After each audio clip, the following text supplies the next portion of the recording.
We see average Japanese salaryman who works all day and has no social life to speak of. He continues his monotonous and draining routine until one day he eventually has a heart attack from how unfulfilling his life truly is.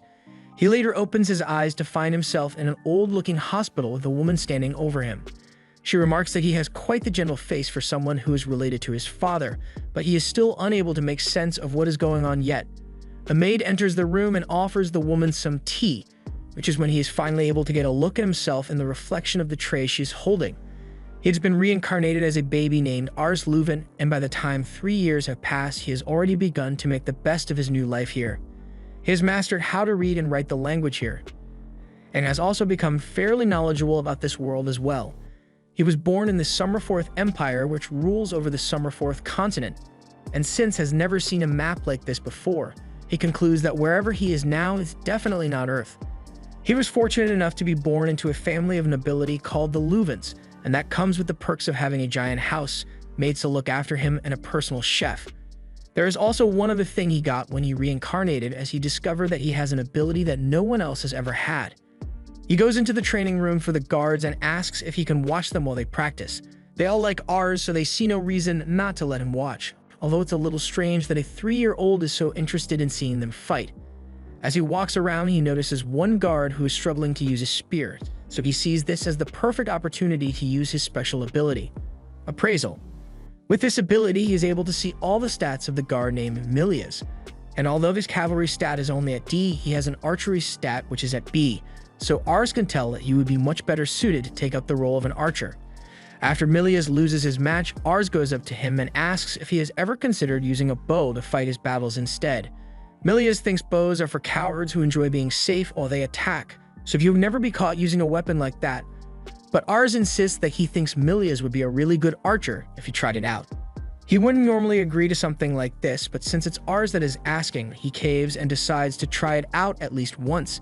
He's never shot a bow before, so he's not very confident with his chances of hitting the target, but Ars assures him that he'll be fine, so he stands in place and draws his bow to fire. The first shot is a bullseye, and Milias can hardly believe what he just managed to pull off. To make sure it wasn't a fluke, he fires several more shots at the target, and each land in the center, with one even managing to split another arrow. After seeing what Milias can do with a bow, all the other guards tell him he should switch to being an archer like Ars had said because he sucks at using a spear anyway. But they still have questions about how Ars was able to tell that Milias would be talented with a bow. There's not much he can say to explain his ability, so he just calls it instinct rather than explaining that he can see people's stats. He is confident in the accuracy of his ability after testing it out, but for some reason, he is unable to use it on himself. At dinner, Ars was getting ready to eat dinner when his father asked him if he had really discovered Milias' talent for archery. His father is Raven Leuvens, and he has a resting grumpy face, so he always looks a little angry even when he isn't. Ars thinks he is an amazing man since he was able to rise from the level of a farmer to nobility with his martial prowess alone. He is so powerful that he is able to take down 10 men all by himself if he needs to. He tells Ars to hone this instinct for finding other people's talent since he will one day take over as the lord of this land, and when he does, the ability to discern the talents of the people around him will be incredibly valuable. He gives his plate of food to Ars as a kind gesture, telling him that he wants Ars to grow up fast. Ever since that day, Ars has spent a lot of time reading up on the Empire, and that led him to realize that he is gonna be screwed if he doesn't change things soon. The rulers of Summerforth are corrupt, and because of this, the peasants are revolting all over the kingdom. If things go on like this, the Empire may fall, leading to widespread wars, and as the future lord of this place, he will be required to lead his men into battle, but he doesn't have the confidence to say that he could be successful in a war. He decides that he needs to prepare himself for such a disaster by gathering talented people to help him when that day comes. He heads out into the streets of the city and begins using appraisal to scan the people for anyone who has some kind of talent. However, even after searching for a long time and wearing out his eyes in the process, he still hasn't found anyone useful yet. Just then, he sees a kid being kicked out of a store and refused service by an old lady. Everyone sees this happen, but they are all racist as well, so they don't want to bother helping a Malkin. Malkin are people who came to Summerforth from across the sea, and they are usually brought in as slaves, so people think low of them. Ars isn't going to just watch him be ostracized by the people, so he walks up to him and offers a loaf of bread, which he had on hand. The boy is hesitant at first, But he accepts the bread, and Ars then uses appraisal on him, which leads him to discover that Reitz is stacked when it comes to stats. His stats are on par with some of the greatest people in the world, so if he has the opportunity to grow, he will become a force to be reckoned with. After finishing the bread, Reitz thanks Ars once more for his kindness and walks off, but Ars doesn't want to let such a talented person slip away from him, so he follows him until they both end up in a dark alley. Reitz stops him and says it's a bad idea to be following strangers down dark alleys, but Ars cuts him off and asks to make Reitz a retainer. Reitz thinks he's joking, but Ars is being dead serious, so he introduces himself as the son of the Lord and asks once again for Reitz to join him since he can tell that he is a very talented person. Reitz doesn't believe he could be as talented as Ars says he is, plus he knows it would cause trouble for his family's image if they took in a Malkin like him. Ars says he'll figure something out, but Reitz declines the offer anyway and begins walking off. As he is leaving, Ars begins chasing after him because he may never come across another person as gifted as Reitz again, so to convince him, he switches tactics and attempts to bribe him with all the delicious food his family's personal chef can make for him. Ars takes him back to his house, and Reitz is surprised to see that he wasn't joking when he said he was the son of the Lord of the land. They head inside, and delicious-looking food is served to Ars, but even the servants here are racist as well, so they only offer Reitz a bowl of beans and tells him that he can't possibly expect to eat decent food when he is a Malkin. They want him to eat his day-old beans and get out of the mansion, but Ars refuses to let such brazen disrespect be thrown at his guest. He makes it clear that Reitz is to be given the same treatment that any other guest would be given, so they all apologize and get him some good food this time. While Reitz is enjoying his meal, Ars asks what he is doing in Summerforth in the first place, so he explains that he was part of a group of mercenaries before, but unfortunately, they were all killed on one of their mission, and since he survived, he has been wandering around aimlessly until he happened to arrive here. That's a touching story, but the butler doesn't care in the slightest and urges Ars to make the filthy Malkin boy leave. Ars tells him that he won't be making Reitz leave anytime soon since he brought him here to have him become his official retainer. The butler thinks that is a preposterous proposal, and there is no way his father would ever give his permission for something like that. And he was right, since once Ars told his father of his plans, he flat out denied the idea on the ground that people like Reitz are simply inferior to the people of Summerforth, so he must be useless. Even his father is racist, so Ars is going to have to pull some strings to get him to accept Reitz as a retainer. He tells him that he can sense great talent in Reitz, the same as he had done with Milia's. However, while Raven trusts his son's ability to identify the talents of people, it is well known among the people of Summerforth that Malkins can never achieve anything good, so there is no way Reitz could have such incredible talent as he says. Ars remains insistent that having Reitz on their side will be indispensable to the future of their domain, so he suggests that Raven gives Reitz a test to confirm the talent he possesses.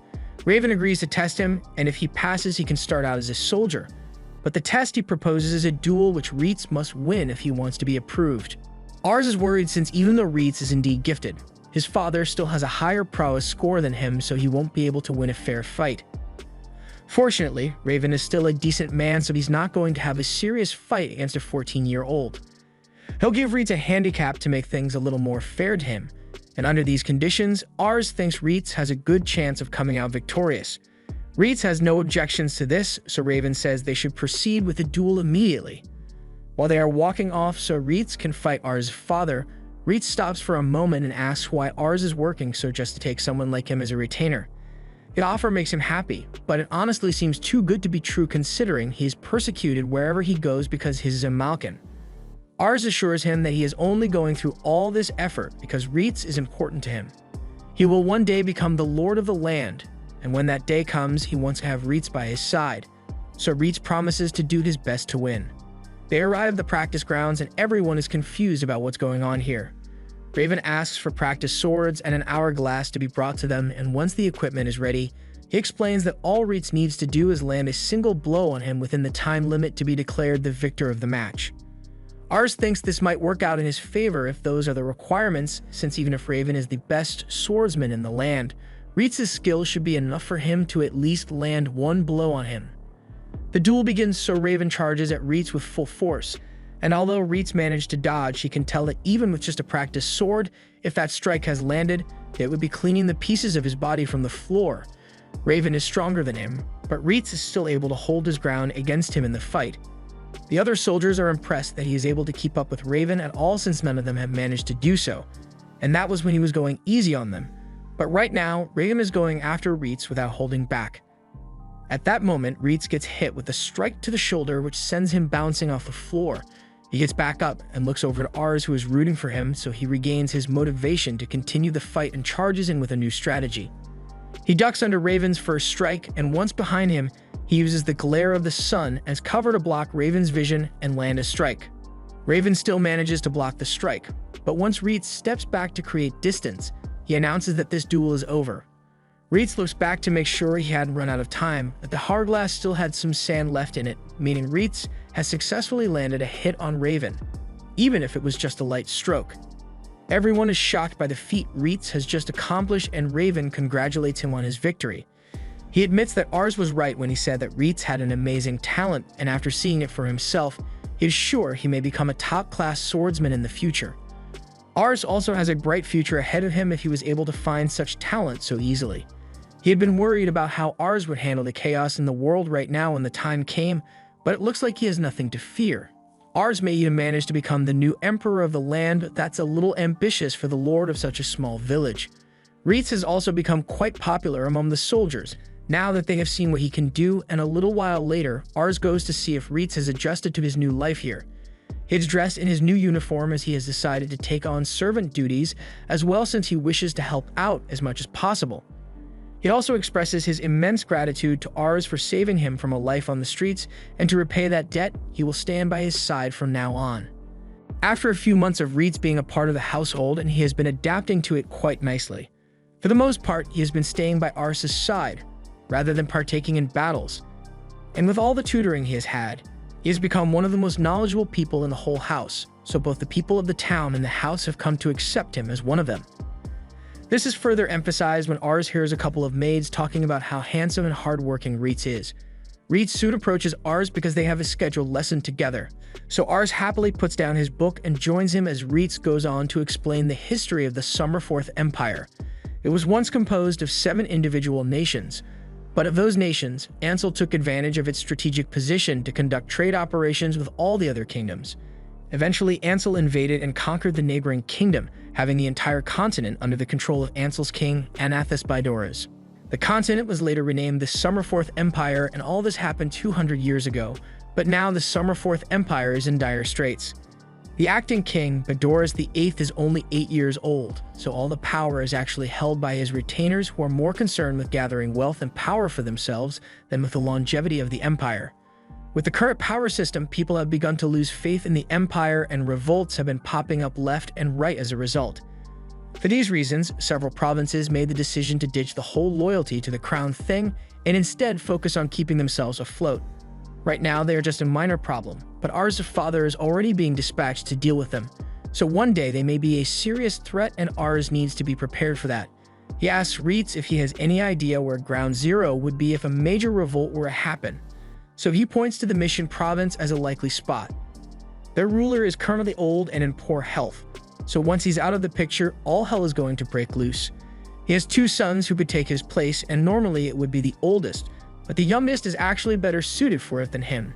This will most certainly lead to a war, since both brothers want to inherit the position, and Ars wants to know who Raven would choose to follow if that ends up happening. From what Reitz knows, Raven believes it is the older brother's right to succeed their father. Ars is worried, since if his father ends up on the losing side of the conflict, then things could end up going really badly. Although while Ars is nervous, Reitz sees this as a good opportunity to rise up in the world for Raven. After all, a good showing in a major conflict will be a great addition to his accomplishments, so Reitz suggests they try to prepare for the occasion in order to make the outcome more certain. To do that, they are going to need to find more talented people, so Ars and Reitz prepare to head into town. As they leave, they spot Raven, who has been training far more frequently in preparation for the looming war. Once he notices his son, Raven asks if he plans to head into town today, and Ars confirms it, adding that he wants to look for some more exceptionally talented people. Since Ars' track record speaks for itself, Raven trusts that he will find someone amazing, but he asks that Ars try his best to find someone who has a talent for magic, because it would be of great assistance in battles to come. Raven is unable to use magic on his own, and his retainers who can use it aren't particularly gifted in the art, yet magic could easily turn the tide of a battle, So finding a gifted magic user is important. Ars and Reitz head out to the capital of Canary to find a magic user, but Ars is shocked to see so many people filling the city streets. According to the information Reitz had gathered, the city has a population of about 50,000, which is way more than Ars had imagined it would be. This place is ruled by the House of Pyres, and the people here look very wealthy, which I'm sure wasn't achieved by any nefarious means, so Ars wishes to someday provide this kind of life for his people back in Lamberg.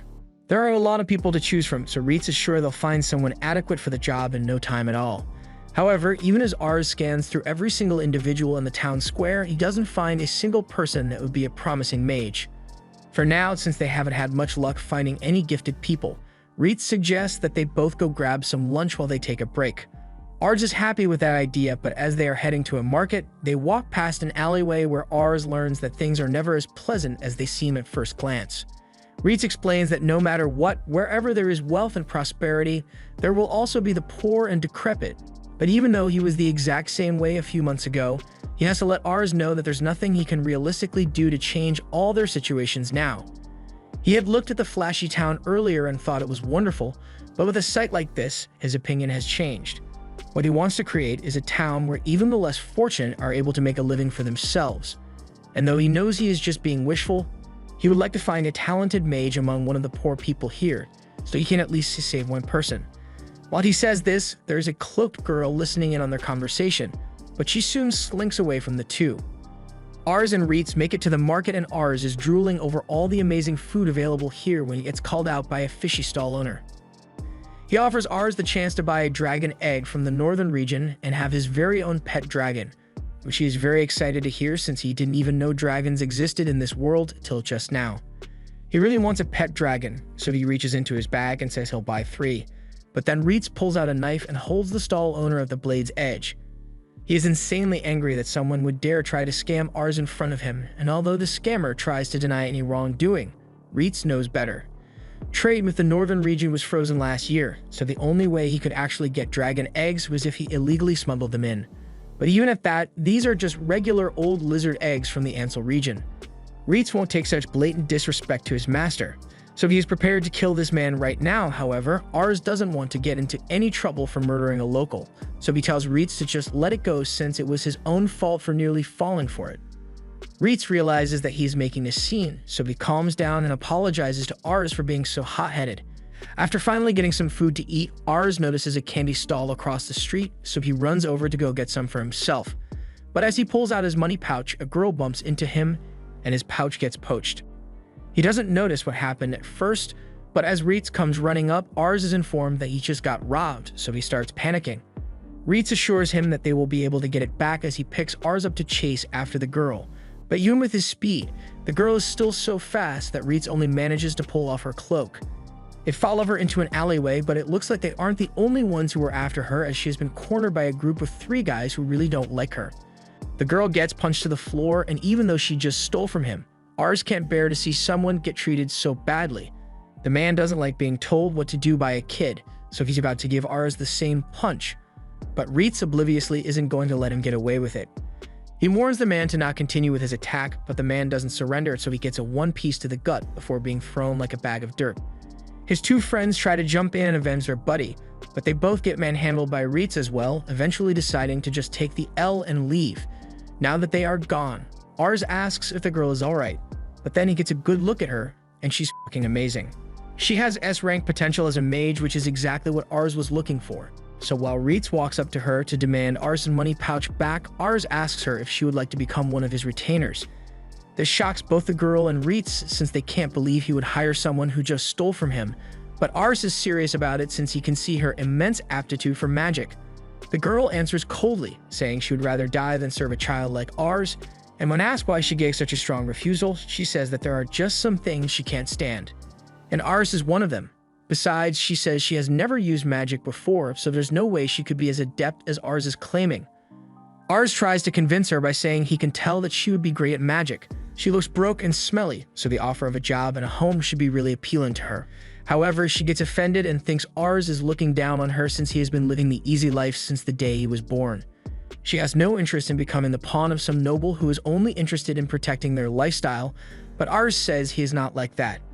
He wants to create a world where people like her can have stable lifestyles and earn a decent income without having to steal. His ideals are great and all, but promises are cheap, and the people here don't have the luxury of waiting for this someday to come because they are worried about what they'll eat today. So her answer is still no. Reitz can't make her change her mind, but he hasn't forgotten about the money pouch she stole, so he demands that she return it once more, which she does without putting up a fight. Ars still hasn't given up, so he tries to keep the conversation going by asking who those guys that were after her are. She explains that a while ago she got caught stealing from a noble, so she ended up getting sold to a slave trader as punishment. She managed to escape, but the slave trader sent those guys after her because she would be sold for a high price on the market. If that's the case, then Ars asks why she is still in this town, all since it would be much smarter to ditch this place and get as far away as possible so the slave trader doesn't catch her. She responds that she can't just leave this place because she's got people here whom she cares for. At that same moment, a bunch of kids come running to her. They have been worried sick for the past 2 days since they didn't know what happened to her. These kids are all orphans with no one to turn to, so the girl took it upon herself to take care of them, and that means she can't leave them behind. Ars understands the situation now, so he won't try to recruit the girl anymore, but he still wants to help their situation, so he offers her his money to keep them going for a while. She still thinks he is just trying to act like a good person. But since he did offer, she's not going to turn down free money. She takes the money and leaves with the kids, but Ars is left with a lot to think about after what he has seen. Later on, Ars sits outside his hotel room late into the night and thinks about the whole thing until Reitz comes to tell him to get inside before he catches a cold. He sees that Ars is still upset about his encounter with the girl, but he can understand how she felt at the time. Most nobles aren't exactly great people, so it is never a good idea to blindly trust what one says at first, but he assures Ars that he isn't one of the bad nobles since he actually wants to help people. Still, Ars gets the feeling the girl may have been right about him taking his privileged lifestyle for granted with him, making such a grandiose claim of bringing a better quality of life to the poor people. He honestly hadn't thought it through much, so he needs to do some reflecting on himself. Just then, Ars' self-reflection is interrupted as he sees those kids from before running down the street, and they are in a panic because Charlotte, the girl from before, has been caught by the slave traders.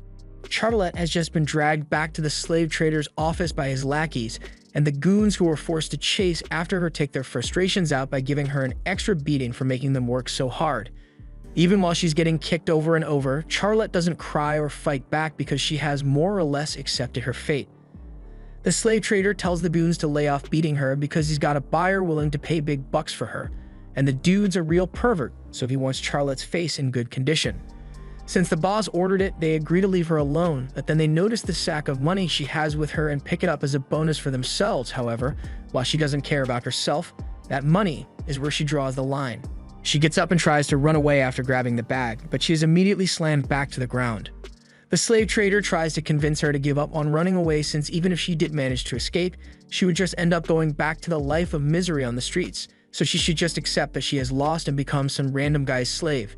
Just when all hope seemed lost, a loud crash is heard as Reitz bursts through the front door with his gloves ready to pound some faces in.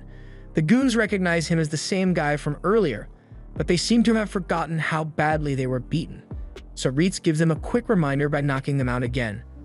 The slave trader tells the last guy not to attack because he can't win, so instead, he starts questioning why Ars would suddenly bust down the doors to another man's house for no reason. Ars gets up and addresses Albert, the slave trader, telling him that he wants Charlotte to be released at once. By this point, Albert has realized that Ars is probably a noble, so he calms down a bit since nobles are the primary buyers for his slaves, but Ars is a little different from the normal selfish noble. Charlotte tries to stop Ars and tells him to stay out of this since he has no reason to put himself in danger for her sake, but he doesn't need a reason to do the right thing. Since he met her, he had been wondering why she always had that blank look on her face, and now he knows why. It's because her ambition stat is stuck at a 1. Albert has no idea what Ars is talking about, so Ars explains that ambition is what drives a person to keep improving themselves and aim for greater heights, but with hers being stuck at only 1, she's totally given up on all aspirations for the future. Albert laughs, saying it's obvious she would give up on her future since she's only a slave now, but Ars doesn't see what's so funny about it and gets angry over it. As Charlotte watches Ars get angry for her sake, she is sent into a flashback of the moment when she first lost hope for her life. It was the moment she realized that no matter how hard she tried, she would never amount to anything even close to what she saw other people have, so from then on, she decided to focus on surviving first and nothing else so she doesn't have to face the injustice of the world. Albert has had enough of entertaining Ars's self-righteous speech, so even if he is the son of a noble, he's a noble, he is going to have to make him disappear. Charlotte sees what's about to go down, so she pleads with Ars to get out of here before something bad happens to him because of her, but Ars assures her that he isn't the one in danger here. He calls over to Ritz and tells him it is okay to lose his temper for now and murder is on the table, so as one of the goons approaches him, he palms the guy's neck and has the guy's feet dangling in the air before he slams him into the ground. Even after what they just witnessed, the rest of the goons still think they can handle him in a fight, so they try to surround Ritz to take him down, but none of them are able to last more than 5 seconds. By the time he is done with pummeling, there are 3 dead and several injured scattered across the room, so Albert is left with no other choice but to call in his big guns. He yells for someone to get down here, and this huge guy starts coming down the stairs while complaining that they are interrupting his booze time. Charlotte is getting nervous because the guy is absolutely huge, and Albert's confidence is restored because his secret weapon is here to save him. This guy was an infantry captain in the army, although they kicked him out for bad behavior. Now all he cares about is his booze, which Albert is happy to supply as long as he does his job and kills the intruders. Just to be safe, Ars uses his ability to check if this guy is actually a threat, and after analyzing him, he assures Charlotte that there is nothing to worry about since Ritz can definitely handle this guy. The big guy is still confident in his capabilities since he is only up against a little kid, but Ritz is no ordinary kid, as the guy will soon find out. He takes his swing, but he connects with nothing but air as Ritz leaped into the air to dodge. And while hanging from the chandelier, he jumps down while stomping down on the big guy's neck. After the guy gets back up, Ritz gives him a nasty uppercut to take him out of the picture entirely, and Charlotte is left wondering who Ars and Ritz really are. Albert is visibly shaken by the turn of events, but he still insists that Ars and Ritz have no right to do this to him since the foreman of the Canary district made slave trading legal. Ars is aware of that, which is why he came here with the intention of paying for Charlotte's freedom. And while Albert is probably thinking that information would have been useful before they started fighting, he can't just sell Charlotte to Ars because he already has a buyer for her. Ritz steps up and tells Albert that he's only got 2 choices here: the easy way or the hard way, but either way, Ritz is still fully capable of just taking Charlotte and leaving since they can't stop him, so it would be in his best interest to accept the money and spin a story that someone came and offered a better price. Alternatively, he could refuse and have his reputation ruined because he openly got robbed of a slave, but the choice is up to him.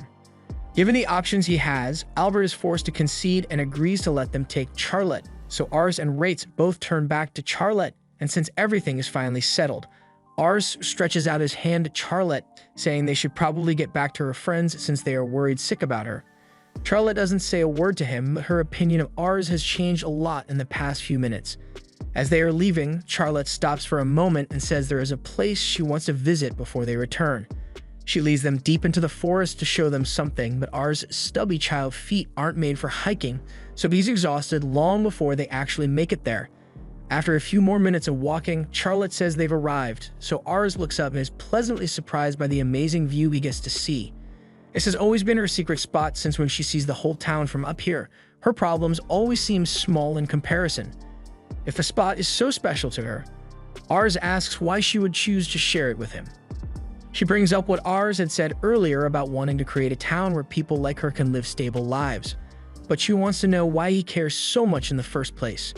Ars answers that it is because he likes children, which doesn't make a lot of sense to her since he's still basically a toddler compared to her, but hear him out for a second. He's had a whole life in Japan before he reincarnated here, and something that always managed to lift his spirits when he was tired was the smile of a child, and that's because a child's smile is so full of hope and just plain cute.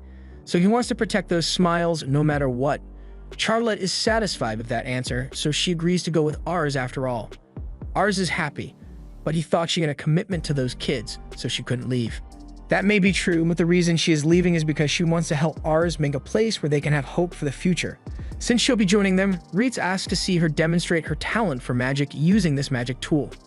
Ars asks where he got that, and he just so happened to find it on the floor of a house they just visited, although it was attached to an unconscious body. It's not that he doubts that she has talent since Ars recommended her after all, but he wants to see it for himself so he can respect her as a comrade. She agrees to try, but she makes no promises since this is literally the first time she's ever tried magic. Reese shows her how to cast a basic spell, and Ars waits in anticipation since he doesn't know how much power a person with S-rank mage potential would have. As Reese finishes showing her how to cast the spell, she points her hand to the sky and recites the incantation, causing flames to gather around her hand, and eventually a massive blast is fired off, creating a huge explosion in the sky. Both Ars and Reese are left in stunned silence over what they've just witnessed, and the people of the region are left wondering if they are being bombed or something. Charlotte takes a moment to accept that she actually just did that, and after that, she turns to Ars and Reese, who still have their mouths open in shock. Ars already knew she was amazing at magic, but seeing it with his own eyes is still an amazing sight. Before they go, however, Charlotte has one more request to ask. She wants to confirm that being his retainer means she will get a place to stay and food to eat, which Ars assures her of. She will also be getting a monthly salary, although it won't be that much. Since that's the arrangement, Charlotte asks if Ars could send her salary to the kids she was looking after, since they'll have a hard time getting by without her around. All she really needs is a place to stay and some food to eat anyway.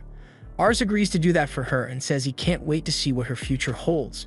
She gets down on one knee and pledges to do everything in her power to make Ars' dream come true, but Ars tells her to quit being so formal because he finds it awkward. He tells her she can just talk to him like normal, and she agrees to do just that because she doesn't like speaking formally either. Now that he has accomplished what he came here to do, Ars thinks it is about time they return home, especially since they have already spent all the money they have on hand anyway.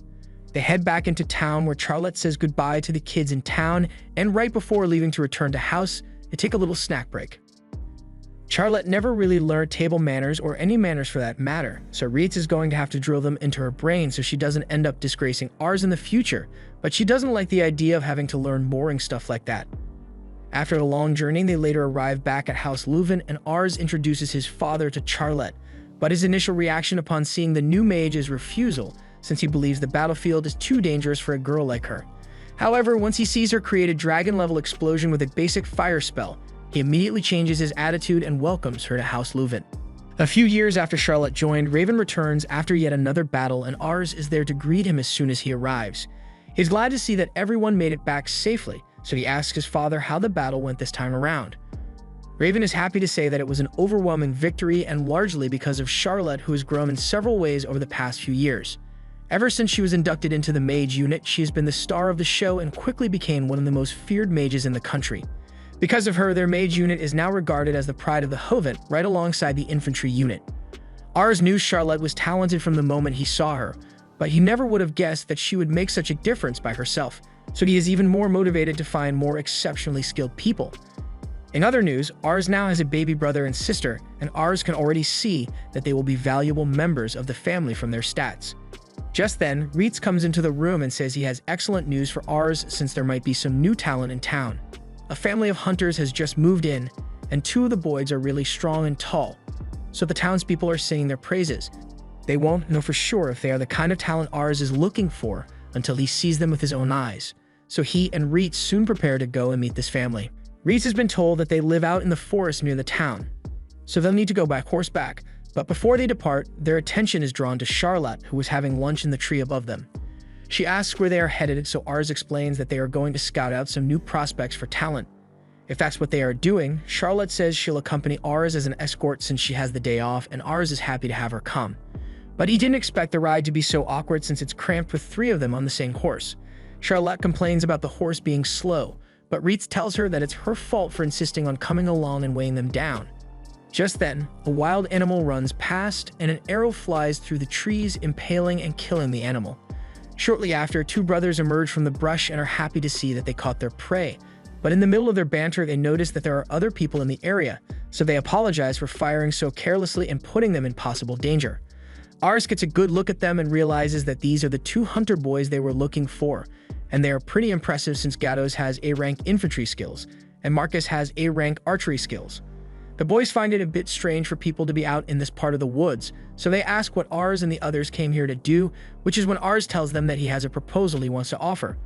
The boys invited Ars to their home, where their father has prepared a delicious feast for them, but he apologizes for not being able to do more for such important guests. Ars says he has nothing to be sorry about since he dropped in unannounced, and Charlotte thinks the meal they prepared is really delicious anyway. The boy's father then asks what business Ars has with them all the way out in the forest, So Ars tells them that he is here to recruit Gatos and Marcus as soldiers to join the Luvan army. This is great news for the two boys since they always wanted to make a name for themselves as soldiers, and their father is grateful for the opportunity, but he wishes his other son, Rosal, could have talent like Marcus and Gatos. Ars didn't know the man had another son, so he asks where he is now, so Charlotte points out the redhead boy that just slipped past them to take a loaf of bread. The father scolds Rosal for trying to sneak away without saying hello to the son of the Lord of the Land, so Rosal does his best to give a greeting, but while he is doing that, Ars takes a look at him, and he sees that Rosal's intelligence has a max of 109. That's probably the highest in all of Luvan, and though it may be only at 45 right now, is a 5-year-old, so it's to be expected. With proper training, Ars believes Rosal would be an excellent retainer, so he asks him to become one. Ars believes his offer is a great deal, but Rosal wants nothing to do with wars, so he sees Ars and the others as cruel tyrants who are trying to force him to die on the battlefield. So he says a firm hell no and shuts himself back in his room. Ars can't believe he got rejected, so the father explains that Rosal is pretty timid and frail compared to his brothers. His mother died 2 years ago, so he has been withdrawn ever since then. Normally at his age as the son of a hunter, he should be out chopping firewood or learning how to hunt, but as he is now, he would barely be able to survive on his own, much less go to war. Ars explains that he doesn't want Rosal to become a soldier because that's not what he is suited for. The talent he possesses is one that would make him an excellent strategist, and now that he thinks about it, the father had noticed that Rosal has always been rather clever. Ars wants to ask him one more time to become a retainer, so he enters Rosal's room, but he only ends up scaring him even more than before. Ars apologizes for startling him, but then he notices that Rosal was reading a book, so he asks if he enjoys reading. Rosal confirms his love for reading, although this is the only book they have and his mother used to read it to him before she passed away. Ars feels bad for Rosal, so he asks him if he would like to come to the library in his house and take some books. Rosal is excited to hear this at first, but he doesn't trust Ars' intentions and thinks he is going to try and force him into the army as payment for the books he uses, but Ars denies such underhanded motives and says he just wants to help Rosal explore his love for reading. If that's really all he wants, then Rosal agrees to go, but only if his brothers can come along for his safety. Once they get to Ars' house, Rosal immediately begins screaming his lungs out when a dog starts licking him, so his brothers tell him to calm down since it's not going to hurt him. They are amazed by how large Ars' house is, so Ars offers to have Charlotte show him around the place since she is the head of the mage unit, but she really doesn't want to. That is until they both express how awesome they think she is, so she takes a liking to them immediately. While Charlotte is showing them around, Ars takes Rosal to the library and Rosal is amazed beyond measure because he has never seen so many books in one place before. He is free to read as much as he likes here, but Ars says he has to get going since he has his daily lessons to complete, so Reitz will be here for him in case he needs anything. A few hours later, Ars had fallen asleep at his desk, and once he wakes up, he frantically ran downstairs to speak with Rosal before he leaves. He makes his way to the library and asks Reitz if Rosal is still here, but Rosal is passed out on the floor since he exhausted himself trying to read as much as possible. Reitz is impressed with what Rosal is capable of since he read and understand concepts he had never heard of almost immediately. So Ars takes a look at Rosal's stats and he can see that his intelligence is already shooting up. Just then, Charlotte and the two brothers arrive to pick Rosal up, but they see him passed out in a pile of books. They are glad to see he is doing what he loves, but they can't understand what Rosal finds so interesting about books since he never learned to read. Ars is shocked to find out that Rosal never learned to read, so when he gets back up, he asks how he learned to read. Rosal explains that when he was little, he could remember his mother reading to him, so he just matched the words she said to the words on the page, and eventually he was able to read on his own. His brothers have a hard time believing that since he was only 3 years old when their mother used to read to him, but Rosal just says he is able to remember everything since the day he was born, so everyone is even more shocked. After hearing just how amazing Rosal is, Ars is willing to do anything to win Rosal over. Later, Ars is thinking of a way to show Rosal and his family that there are ways to hunt without needing to be physically gifted, as that may give Rosal the confidence to become his retainer. He tells them that traps are a common method for hunting in other countries, but Marcus and Gatos don't think it will be effective against the animals here since they are pretty smart and quick. However, Ars has faith that Rosal's brain can come up with something that will be effective, and then his father will surely have to acknowledge him as a capable hunter. Rosal doesn't think he'll be able to do something like that, but his brothers are here to support him and say they will do anything to help him. Rosal wants to prove that he can be useful, so he agrees to give it his best shot, and after a lot of off-screen work, a trap has been constructed. Rosel's father comes out a while later and he is shocked by what he sees before him. The boys see him and excitedly show off what Rosel was able to come up with as they tell their father have a look inside the trap. The father obliges and he is shocked to see that it is full of animals. The brothers proudly state that it was all Rosel's idea, so they push him to tell their father how he came up with it. Russell timidly says that he learned that these animals mindlessly charge at anything that is the color yellow, so he used a painted wall to get them to run into the trap. It's safe to use it since no human would ever fall for it, probably, and he also came up with a way to keep baby animals away by hanging herbs, which they are known to avoid. Rosel's father just stands there dumbfounded because he has just realized two things. Rosel is a genius, and he just made the family business of hunting obsolete with this trap, and it only took him one day to come up with it.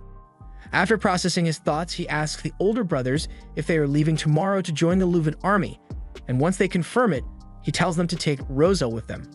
Rosel doesn't know where his father's sudden change in attitude came from, but his father is adamant that Rosel needs to leave home, and he has nothing else to say besides that, so he walks away.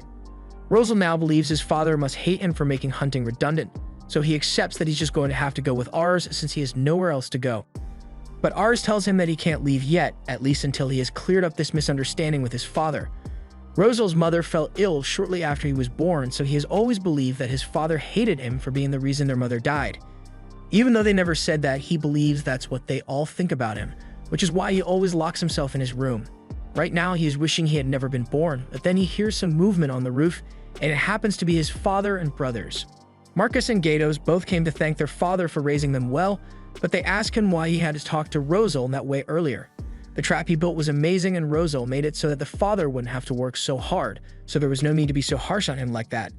The father knows he shouldn't have talked to Rosel like he did, but he feels as though he has failed him as a father by not recognizing his talents. He would only focus on what Rosel couldn't do, but Rosel is really kind, so even though he was never acknowledged, he is still concerned about helping a failure of a father like him rather than pursuing his calling. So the only way he could think of to get Rosel to leave was to make him resent him as a father. The next day, Ars arrives to escort the brothers back to the manor, and Rosel seems really determined to go with him. So his father believes that he must hate him after all and doesn't bother trying to say goodbye so Rosel can go live a better life without regrets. However, Rosel turns back to him and says he could never hate him no matter what. Rosel admits that he has been useless to the family until now, so the reason he is going with Ars is so that he can learn all kinds of things so he can be useful. And once he has done that, he wants to come back and live with his father. His father is brought to tears after hearing that Rosel still loves him, so they take a moment to say their heartfelt goodbyes to one another. Marcus and Gatos thank Ars for convincing Rosel to stay and giving him the chance to reconcile with his father before becoming his retainer, but Ars never really cared if Rosel joined him or not. He just wanted to see him happy, because at the end of the day, he may be amazing talent, but he is also one of Ars' people. Sometime later, Raven falls ill, and Ars is sitting with him at his bedside and pleading with him not to go on the next mission in his current state. Unfortunately, Raven is obligated to go because, with the current state of things in the world, there is simply no other choice. The governor of Mission had passed away recently, and in his will, he named his younger son as the one to inherit the throne. However, as expected, the older brother could not accept his father's will. He claimed that the documents were forged and thus began a civil war with his brother. Although the majority of people had thought of the older brother as an incompetent fool, he had managed to make a name for himself through several battle victories, so in turn, he managed to garner the support of a decent amount of retainers in his quest for power. And due to the ensuing civil war, the neighboring country of Seats decided to take advantage and invade while the country of Mission is divided among themselves. This will mean another battle needs to be fought, but Raven tells Ars to stop worrying about it because he has got more pressing matters to attend to, like the fact that his wife will be arriving here shortly. Ars is understandably shocked because this is the first time he's hearing anything about him getting married, but I guess Raven just forgot to mention it. He pulls out a letter he received earlier from the girl in question, and upon receiving it, Ars immediately runs to his retainers to tell them the bad news. Upon hearing that Ars has a betrothed, they are all equally as shocked as him.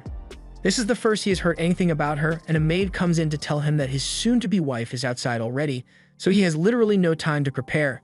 He heads outside to meet her as the carriage pulls up, but he's nervous as hell since even in his past life, he never had a girlfriend. And now he's just meant to handle a wife out of nowhere. But after seeing her for the first time, he realizes that he may have hit the jackpot on this one. But then he gets a look at her stats, and her diplomacy and ambition are through the roof, so she is naturally inclined to be conniving. He is immediately put on guard because she may just be putting on a nice act to make a good impression on him, and for all he knows, she may be here to dispose of him since his father is currently ill. He mustn't let himself fall for her charms, but that's not going to be an easy task since she is really pulling at his heartstrings. After snapping out of it, he offers to show her around the estate. But as they walk in, Lucia's butler sees Reitz for the first time and he still has a few racist tendencies, so he is shocked that they have someone like him here. However, Licia will not stand for such rude comments and certainly not directed to someone her future husband trusts with his life. She tells Jan to apologize for his statements immediately, which he does, and Ars's opinion of Licia improves a little. As she is shown around the estate and meets all the people who work here, she has nothing but good things to say about everyone here. And while she and Ars are sharing a meal together, she talks about how delicious the meat in the food is, which gets Ars to start explaining the whole story behind how they came up with a new trap system. But in his excitement, he failed to notice that he had a little sauce on his cheek, so he gets embarrassed when she points it out. Ars must admit to himself that Licia is a master at communication if she is able to keep a conversation going with him, and in addition, she is quick-witted and more beautiful than anyone he has ever seen before. If he hadn't seen her stats, he would have been head over heels for her by now. But that aside, Licia continues the conversation by mentioning that she got to see a little bit of Lambert while she was on her way here, and she is truly delighted by how lively it is. Ars agrees with her and says he would have personally shown her around town had the weather been more favorable, but Licia tells him that she doesn't think that's going to be a problem since the rain isn't going to last long. A few moments later, the rain clears up just as she had said it would, and Ars is utterly amazed, so he asks if she has the ability to control the weather or something. She tells him that it's nothing as special as weather powers, but rather, she just watched the clouds on her way here. And she was able to tell that the rain wouldn't last long from how the clouds moved. And since the sky is clear again, Ars will be able to show her around town after all. Meanwhile, outside the door, Rosal and Charlotte are spying on Ars's lunch date, and Charlotte asks Rosal what he thinks about Licia, and from what he can tell, she is the very definition of an ideal wife. But you would be lying if you said she didn't seem a little scary. Charlotte was thinking the exact same thing, but that's mainly because she is jealous of her. Ars and Licia head out into town, and he introduces her to the people as his future wife, so they are all excited and plan to throw a celebration for him. However, close by, there is an argument going on between two men, so Ars and Licia rush over to see what's going on. The reason for the disagreement is that a furniture maker says he placed an order for fire Maggie stones, but the seller brought sound Maggie stones, and they are now arguing over whose fault this is. Since he is going to be the future lord of the land, Ars thinks he should try to do something about this dispute, but he can't afford to fail since one slip up here would show weakness, and he can't let Licia see any signs of weakness from him until he has made sure of her intentions. Just then, Charlotte and Rosal show up, and Charlotte asks if Ars would like her to settle it, since one hit from her magic should be enough to put an end to their quarrels as well as their lives. Licia is against the idea, so she states her disapproval, but then she mentions how much of a fan she is of Charlotte since she is widely renowned as the most famous in the land. All that praise was enough to get Charlotte to like Licia in no time, so Licia then moves on to the next issue and asks Ars if he would be willing to let her settle the dispute. And if she manages to succeed in her attempt, she would like him to do her a favor. She then approaches the two men and gets their attention, so they'll stop fighting, at which point she introduces herself as Licia Plaid. Licia goes on to tell them that she may have a solution to their predicament, so she offers to buy the sound Maggie stones that they have, since they are rather rare in her region. And conversely, she also has a large number of flame Maggie stones in stock, so she can arrange for some to be sold to them at a reasonable rate. And after providing such a convenient solution, she tells them that this whole thing was Ars' idea, thereby giving him all the credit. The people begin thanking him for being such a huge help to them, but Ars has a request to make of them so that incidents like these don't happen in the future. He wants every business transaction to have a contract made so that the terms are as clear as possible. They agree to do that from now on, and Ars thanks Licia for the help in settling the dispute since things worked out perfectly, and now he's even more convinced of how amazing her diplomacy skills are. A while later, they are still walking through town, so Ars apologizes to her for making her move around so much, but she says it's fine since she managed to learn a lot from the tour. But now that they are alone, she asks if she can tell him what that favor she was talking about earlier was. Ars had already anticipated this, so he braces himself for any unreasonable demands she may make, but the only thing she wants from him is an honest answer. She asks him what kind of person he likes, and Ars is thrown for a loop since he can't figure out what Licia's intentions are. Eventually, he just gives up on trying to outthink her since he knows she is too smart for that. So instead, he decides to answer the question straightforwardly. So he tells her that he likes people who are honest and don't try to hide things from him. So Lisha smiles and says she will keep that in mind before continuing to walk, leaving Ars even more confused than before.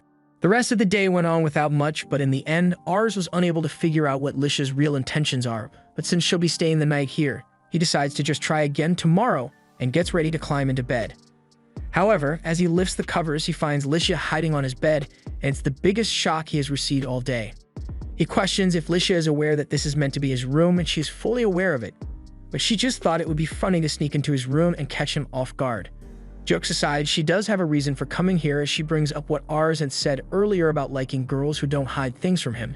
So she is here to have an honest conversation with him. Ars pours Lisha a cup of tea before asking her what exactly it is that she wants to talk about with him. Lisha doesn't hesitate and immediately asks Ars to tell her what he thinks about her, a statement which makes Ars spit up his own tea. He asks what she means by that, so Lisha explains that she has a special talent to be able to tell what someone feels just by looking at them, and when she first met Ars, the emotion he displayed was that of suspicion. Of course, being suspicious of someone you just met is normal, which is why Lisha prides herself on being able to gain people's trust after just a few conversations. However, everything she tried to gain Ars' favor only managed to make him even more suspicious of her. So she wants to know what it is that he finds suspicious about her. Ars can understand why she would be uneasy about his suspicion of her, since she obviously would never have guessed that someone would be able to see her stats, and he could probably dodge the question if he wanted to, but Ars chooses to be honest with her instead. He tells her that he has the ability to see people's attributes and aptitudes, so when he first saw her, he could tell that she has incredibly high diplomacy stats, as well as a higher level of ambition than most people. This led him to believe that everything she would do would be a calculated step, so he kept his guard up in case she had any ulterior motives. He's not sure if Lisha will believe him, but she says she believes him since what he said actually perfectly explains his behavior. And it is true that she has great ambitions, so Ars asks what those ambitions may be, which gets Lisha a little flustered, but she ultimately admits that her dream is to find an amazing man to fall in love with her. But that's so anticlimactic that Ars is left speechless, and the awkward silence is unbearable for Lisha. Ars is slowly falling victim to her charms now that he knows she's not a threat, but if he really thinks about it, with the current era, her best shot at a successful life hinges on getting married to the most powerful and capable man, but by comparison to others, House Leuven isn't especially large or powerful, so getting betrothed to someone like Ars must be less than ideal for her. Lisha can tell exactly what Ars is thinking, and while it may be true that House Leuven's territory is quite small, she is more interested in Ars as a person, which is why her initial plan was to see if Ars was an idiot or not. However, after getting to spend the day with him, she is convinced that Ars is the man she wishes to marry. The territory may still be small, but that's just for now, since she is sure that in the future, Ars will be able to do amazing things and become a great man. Lisha decides to call it a night, so she gets up to return to her room, and after she leaves, Ars begins kicking himself over fumbling his first ever confession like that, but he is happy that Lisha shared her honest feelings with him. Meanwhile, outside his door, Lisha is regretting the decision to share her feelings because she is utterly embarrassed about the whole thing. However, she is at least glad that she was able to honestly speak with Ars, and she doesn't get to do things like that often. The next day, as Lisha is on the carriage ride to return home, she thinks about how much she has always hated the world of nobility. People constantly lie and never say what they really think, and she was always able to tell when people were being dishonest, so it made her sick to her stomach. But then one day, she heard some noble ladies gossiping about how the girl they used to bully married her way into a position of power above even them. And that was when Lisha realized that the only way to escape the constant lies was to become so powerful that people can't afford to betray you. To do that, she learned to lie her way into the good graces of people, since she had already seen how it's done. Initially, she had no intention of going through with the marriage due to the minor scale of the Leuven territory, but she still wanted to maintain favorable relations, which is why she was laying the charm on him. However, that just made Ars suspicious of her. One thing she managed to learn about him while they were out together, though, is that Ars is truly kind, as emphasized by how well-liked he is among the people. She wants to be a part of the world Ars will build, which is why she chose to stay by his side. She is also sure that his kindness will cause him some trouble with people who want to take advantage of it, so she'll make sure she's there to end them if anyone tries to hurt her darling Ars. After Lisha left, she and Ars began exchanging letters, although Ars is still a bit nervous writing to her. Recently, things have been quite peaceful, with the mission's civil war having died down a bit, and Raven seems to be recovering from his illness as well, so Ars wishes these peaceful times could last forever. Well, it looks like he jinxed it because Raven's condition has just gotten worse and he's going to die sooner or later. But Ars is yet to repay his father for everything he has done for him, so he prays for Raven to hang in there a little longer. Meanwhile, in Castle Encatraz, the governor was sitting in his dark throne room alone, with no guards anywhere nearby, and suddenly the door is opened by a man holding a knife in his hand. The governor immediately tries to get up and run, but unfortunately, his kingly robe gives him -10 mobility, so he falls over and the assassin takes the opportunity to run up to him and stabs his back. Tons of guards enter the room to surround the assassin and take him in for questioning, but the assassin already accomplished what he came for, so he yeets himself out the window and cracks his head open on the pavement like a coconut, so they'll never know who was behind this. A while later, the news of the assassination of the governor of missions reaches Raven, so he calls for a meeting with Ars and his retainers to discuss the situation. He asks Rosal what will happen now that the governor has been killed, and Rosal immediately knows there's going to be a terrible war soon. The governor's death will also cause the succession dispute to escalate to a great degree, and every district in Mission is going to have to side with either the elder brother Kurun or the younger brother Vasmark. The head of the Canare district, Lumiere, is likely going to side with Kurun, and when he does, Lambert is going to do the same. Raven expects to receive a summons letter pretty soon, so he asks Reitz to have the soldiers ready to move out at a moment's notice, and he also intends to prepare himself for the battle, but he can't even get himself out of bed right now due to his sickly condition. A while later, the summons letter indeed arrives and is asking Lambert to gather its forces for the upcoming war. Since Raven is still unable to participate, Reitz suggests that he and Charlotte could take the role of leaders and go in his place, but Ars is adamant that he must be the one to do it. Ars, Charlotte, and Reitz all stand at a cliff and look over the Canare district, where they are set to meet Lord Lumiere, and Ars is a little worried about what kind of man he may turn out to be. They approach the castle gates and Ars introduces himself as the son of Raven Luvent, coming here in response to the summons from Lord Lumiere.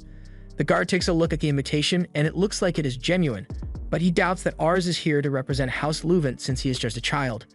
But then the guard recognizes Charlotte as the famous Lady of Flames and Reitz as the Reaper of Luvent, which makes Ars wonder what kind of atrocities Reitz must have committed on the battlefield to earn himself such a title. In any case, the guard no longer has any doubts about Ars' identity, so he leads them inside the castle where Ars is introduced to Lumiere's right-hand man, Menace Renard. Ars says it's a pleasure to meet him, and since Ars is the one who came, Menace assumes Raven must truly be ill and wishes for his full recovery. Ars takes a moment to scan Menace's stats, and his average is pretty high as he is literally good at everything. Menace mentions how he has heard of the achievements of his companions, and he immediately makes them an offer to come work here instead, but Charlotte and Reitz have both already sworn their loyalty to the House of Luvent, and while Menace is disappointed that they declined his offer, he can understand their commitment to Luvent. With introductions aside, he leads Ars to the meeting room where the other leaders are waiting, and Ars is a little nervous, but he enters the room and boldly introduces himself as Ars Luvent, representing Raven Luvent. He then takes his seat, but his nervousness hasn't died down one bit since no one has said a word yet. The first to break the silence is Kral Orslo, who used to visit Raven and play with Ars, not to be so nervous, and even offers him some cookies. Meanwhile, the other guy is staring daggers at Ars, and he has no idea why. Just when he was about to try and smooth things over with him, the main doors swing open, and the headman of Canare walks in. Lumiere pyres. Lumiere thanks all of them for coming to meet him, and as he sits down, Ars scans his stats, and it's about what one could expect from the headman of a district. His prowess is really high, but nothing else is really remarkable. Although now that Ars looks a little closer, Means makes up for a lot of the skills that Lumiere lacks, so combined, they can make the best decisions for the country. Lumiere apologizes for calling them her on such short notice, but he wanted them to hear what he has to say in person. The assassination of the governor will no doubt lead to an all-out war and the struggle for succession. Lumiere intends to support the older brother to the end, and that won't change, so he asks if anyone here had any objections to his plans. Neither Kral nor Ars has anything to add to the meeting, so Lumiere brings the discussion to a close and tells them all of the rumors that Saltz may try to use this opportunity to launch another attack on them, so he wants all of their troops to be ready in case that happens. Now that the meeting is over, the others are already planning out ways to keep their troops prepared, and Ars is totally exhausted because he has never felt so nervous in his life before. While he is still lying there stretched out across the table, he gets called by Lord Lumiere, so he immediately stands up to apologize for his rude behavior. Lumiere tells him that there is no need to apologize and that he had heard about Raven's condition, so he's happy to have Ars here in his place. Luvent is a fairly small domain, but recently, the strength it has demonstrated among its people is far greater than what one would expect. He is also glad that Ars is mature enough to act as his father's proxy even though he's only 11, so he has very high hopes for the future of House Luvent. The same goes for Charlotte and Reitz as well. So having said all he wanted to say, Lumiere takes his leave to make his own preparations. As he leaves, Ars and the others realize they have a lot to live up to. So Ars suggests that they start preparing as best they can for the impending battle. But before he can do that, he gets called again. But this time by the guy that was glaring at him earlier. The man says this is the first time they've spoken to each other, so he introduces himself as Hammond Plyde. In other words, he's Licia's father. He asks if Hammond needs anything from him, so Hammond mentions that Licia has been distraught lately, and that the cause is Ars lacks communication. He asks if he has been responding to Licia's letters on time, and he tries to, but when he was writing the last letter he was wanting to send to Licia, his father's sickness got worse and the governor was assassinated, so Ars didn't have much time to finish his letter. He apologizes and promises to write a letter to her as soon as he is back home. Hammond admits that Licia is usually so reserved and self-obsessed, but recently she's begun to express her emotions more openly, and he believes that maybe because of Ars, so it is clear that she cares about him deeply. Licia has always been a bright and obedient girl, but he took her good behavior for granted and focused on military and state affairs instead of spending time with her. So he's sure she must have been very lonely, especially since he knows there are a bunch of unsavory nobles around her, so he really wants her to find happiness, which is why he agreed to the betrothal. So he asked Ars to take good care of Licia, and Ars promises to do everything within his power to make her happy. Upon returning home, Ars tells Raven about everything Lumiere said at the meeting, and it is just as he had predicted, but he still has a few words for Ars about him going there without informing him. And those words are that he is proud of him. Afterwards, Ars gets around to writing a response letter to Licia and apologizes for not writing back sooner. He tells her of all the recent events and how he recently met her father, but with a war on the horizon, he has to do his best so he can win and protect Licia, just as he had promised Hammond. So later that day, we see Ars as he has begun training in the way of the sword under Reitz, but he gets knocked to the ground pretty hard. So Reitz suggests he takes a break since they've been going at it all day, but Ars says he wants to keep going. Everyone around him is growing stronger, and he has not improved at all over the past few years. Earlier, he led a troop in a mock battle, and to be frank, it was a total failure. He had read about war before, but he has no actual experience with it, and when he had real soldiers charging at him, he always flinched. He knows he will have Reitz and Charlotte there to support him, but if can't stand strong on his own while on the battlefield, he will just be a hindrance to everyone else. But in the middle of Ars's self-loathing, Rosal comes running up to him and says that Seitz has dispatched forces to Khmer, so Lumiere has requested that they head to the battlefield at once to intercept them. Khmer is Krall's territory, and while they have leeway in how they respond to Seitz's invasion, it will become Lamberg's problem soon enough if they don't deal with it now, as they will be Seitz's next target if they succeed in invading Khmer. Raven is still in no condition to fight right now, so that means that the Ars will head to go to the battlefield instead, and he is terrified of the idea. He tries to keep his composure and orders for the troops to be dispatched under his command, and as he leaves, Reitz tries to reassure him that everything will be okay because Ars has both Charlotte and Reitz on his side. A few minutes later, Ars addresses the troops and tells them all that he's going to be leading them into battle to protect the Khmer district. But in the middle of his speech, Raven interrupts and tells Ars that he cannot allow him to go to the battlefield just yet. He is still far too inexperienced, so Raven says he will lead the troops instead. Ars points out that Raven is still too sick to go to war, but even so, Raven would regret letting Ars die on the battlefield far more than letting himself die for the sake of the Khmer district. Ars tries to explain that with Reitz and Charlotte by his side, then he is sure to be able to return victorious. But victory isn't the issue here. Raven says Ars doesn't have the face of a warrior, and to prove it, he orders one of the soldiers to go bring the man they have locked up in the dungeon. And upon bringing him out, Ars asks who this guy is, so Raven explains that his name is Barramord, and he has committed every crime under the sun, with no remorse whatsoever. He was meant to be executed a while ago, but Raven's illness had delayed things. He now wants to perform the execution right here, and he tells Ars to watch as it is done. If he is able to watch this man be killed while not losing his composure, then Raven will acknowledge him as a man and let him lead the troops into battle. Even as he is about to be killed, Barramord continues talking about how much he enjoyed killing little kids like Ars the most. But even with him being a total scumbag, once the axe is brought down on his neck and his head is chopped off, Ars' eyes lose color because he can't cope with what he just witnessed. The sight of the severed head and blood sends Ars to his knees, but Raven tells him it is nothing to be ashamed of. This is how everyone is the first time they witness death, but right now, if one death phases Ars, and there's no way he'll be able to handle a battlefield where death constantly happens. Raven orders the troops to move out, along with Reitz, Charlotte, and Rosal, leaving Ars to think about how naive he had been to think he was ready for war. The war has begun, and Raven is valiantly leading the charge through the enemy forces alongside Reitz, while Rosal deals with the army formation. With the firepower they possess, victory is all but certain. However, Raven's condition isn't looking so good. After the battle had concluded, it was an incredible victory thanks to the Leuven forces, but Raven's health suffered greatly, so he was brought back to House Leuven on a stretcher 4 days after Ars' birthday. Things were already bad before, but now it's looking like Raven is on his last legs, and Ars comes over to ask how his condition is. He seems to have some minor injuries, so they are all concerned about him, but he says there is no need to worry since it's just from his training. Reitz explains that Raven fought admirably during the battle, but as soon as the fight was over, all the strain he had put on his body had finally caught up with him, resulting in his current state. It was a long campaign, so this result was inevitable since Raven was near death in the first place, but Ars still blames himself for his father's poor health since if he had been stronger back then, Raven wouldn't have felt the need to go into battle in spite of his illness.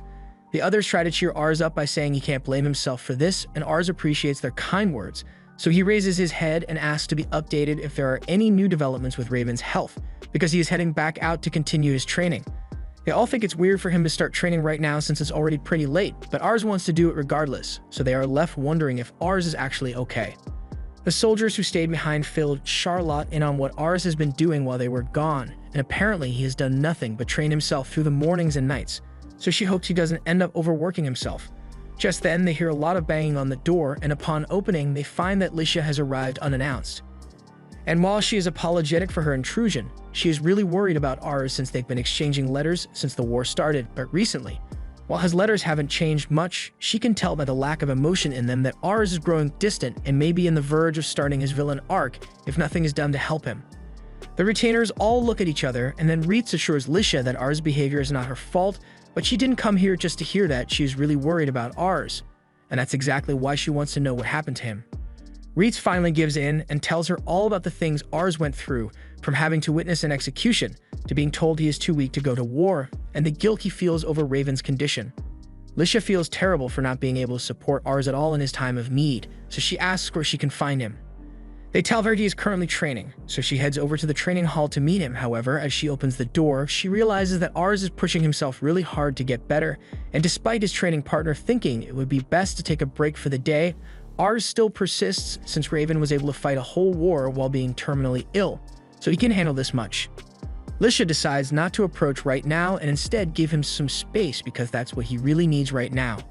Just then, a maid comes running over to tell everyone the good news that Raven has regained consciousness. But just as Rosal suggests that they tell Ars the good news to lift his mood, the maid reveals that Raven requested to speak with the three of them before he meets with Ars. They are puzzled by the request, but they all oblige and go to meet Raven in his room. Upon arrival, Raven thanks them for coming, and Charlotte wastes no time in pointing out that Raven looks like shit right now. Reitz scolds her for speaking so rudely about their lord, but Raven says it is alright since he isn't speaking to them as the Lord of Lamberg right now. He wants to know what they've thought of their lives here this far, and it goes without saying that this place is like heaven compared to the lives Reitz and Charlotte had before. And Rosal really enjoys being here as well, so Raven feels reassured. He tells them the reason he called them here, and it is to inform them that he is going to die soon. They don't want to believe it, but Raven knows his body better than anyone, and he can clearly tell that his body is running on fumes at this point, so he wants to have this conversation with them while he still can. When Ars first brought them here, he still didn't think much of them. Reitz is a Malkin, Charlotte is a woman, and Rosal was only 5 at the time. But they all shown him that his initial perceptions of them were wrong, as they now stand as the pillars of House Leuven, so he is proud to have them as part of the family. As he won't be around much longer, he has a favor to ask of them, and it involves Ars. He knows Ars isn't strong enough to take to the battlefield yet, so thrusting the duties of a lord onto his shoulders is a cruel thing to do. Now that he is standing at death's doorstep, Raven realizes just how much stuff he has left undone. Now that he has the chance to think back on it, he realizes that he should have taken Ars to the battlefield to show him the realities of the world while he was still strong enough to protect him from it. But it's too late for regrets now, so he only asks that the three of them support Ars in his stead when he is gone. He's asking this not as their lord, but as Ars' father. He knows he can be far from objective sometimes, but he knows Ars is a good kid. He is loved by the people of the territory, and as he has proven with them. He has a talent for discovering other people's talents. He's proud to have a son like him, so he wants to make sure it will be there for him. Rosal is the first to speak up, and through his tears, he talks about how Ars helped him make use of his talent and come to an understanding with his family, so he owes him a lot. The same goes for Charlotte, since Ars gave her life meaning with the future he plans to create, and Reitz as well, since Ars lent a helping hand to him when he was all alone. Raven didn't even need to ask, because none of them could ever imagine serving anyone other than Ars, and after saying that, they all thanked Raven for taking them in. Reitz asks Raven for a favor, and then opens the door where Alicia had been standing. He tells her that Raven would like to speak to her, so she goes in and introduces herself to him for the first time. Raven apologizes for only being able to meet her in his current condition, but there's nothing he can do about it. He asks her if she still remembers the first time they met, but Alicia has no memory of ever speaking with Raven before this moment.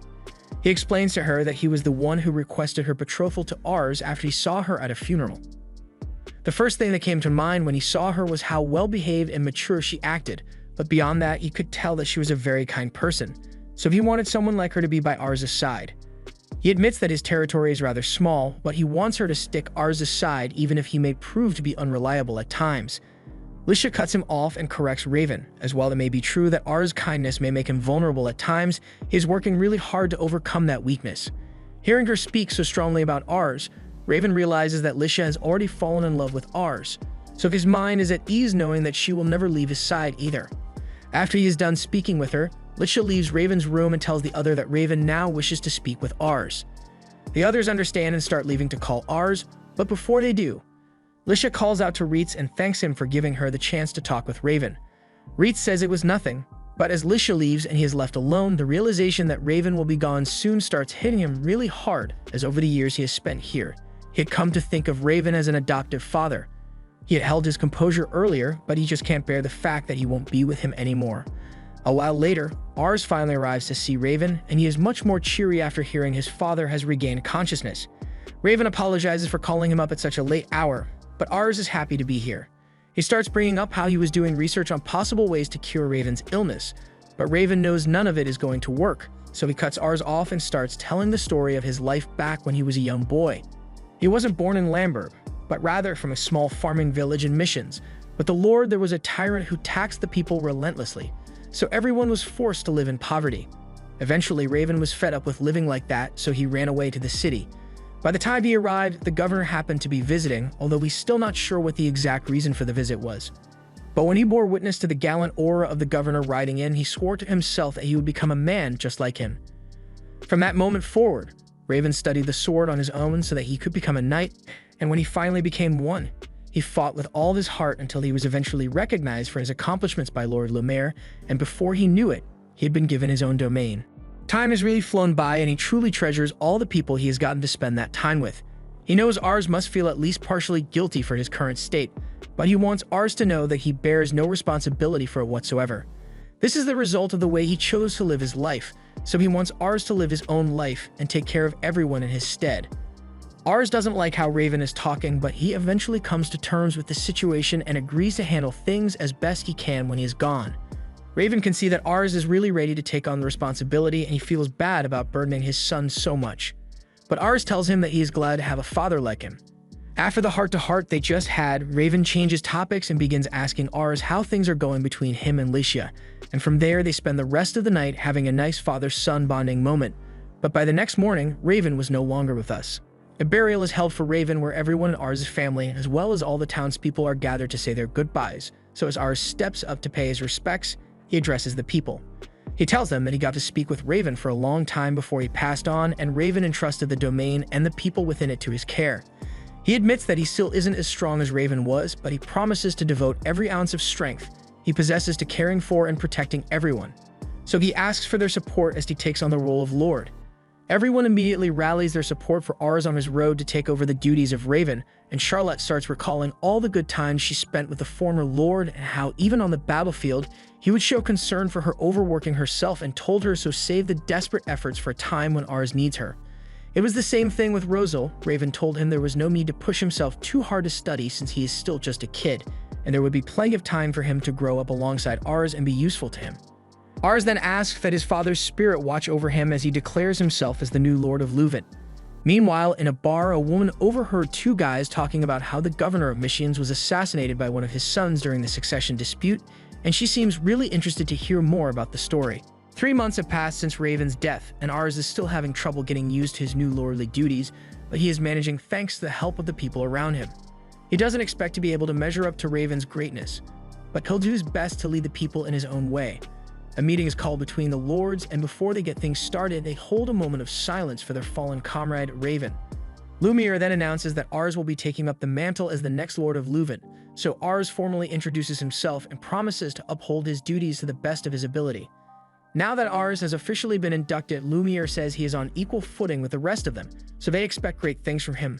Moving on to the agenda of this meeting, Lumiere talks about the succession war between Kuren and Vasmark. Kuren, whom he had already decided to support, has successfully raised an army, so he will have Minas explains what's going to happen. The capital of the mission's province, Arkantes, is currently occupied by the younger brother, Vasmark, so he has soldiers in much larger supply than Kuren. However, Kuren still controls the trading city of Sempler, which gives them economic superiority.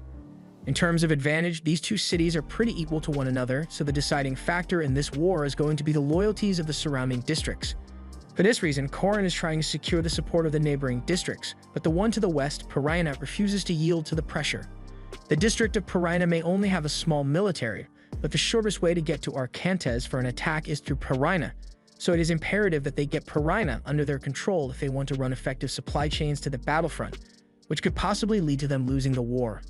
Lumiere had hoped to bring them to his side without a need for pointless fighting, but since Piraina has been so stubborn in their refusal, it has forced his hand.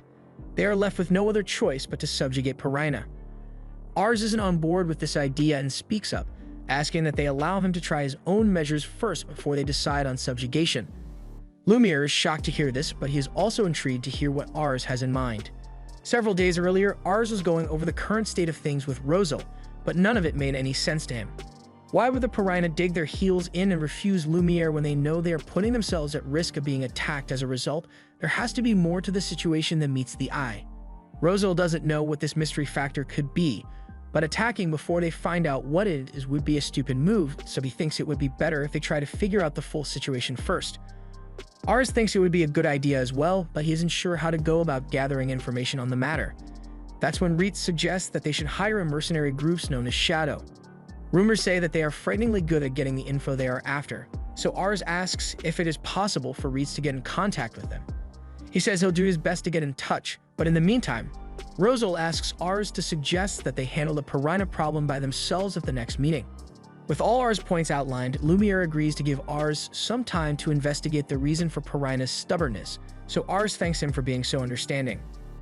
As the meeting comes to an end, Ars is relieved that it all ended up working out without any issues, and as they are leaving, they run into the group of orphans Charlotte had been helping back in the day. They are all really happy to see her, and she's really happy to see them as well. Sheikhan brought them some smoked meat as a gift. Ars is then greeted by the lady who runs the orphanage. Since he trusts her, he had asked that she take in as many orphans as possible and give them a home. And it seems to have made a difference, since all the kids have been doing pretty well lately. They all have their aspirations now, and they are steadily working towards achieving them, and Charlotte is really proud of them for it.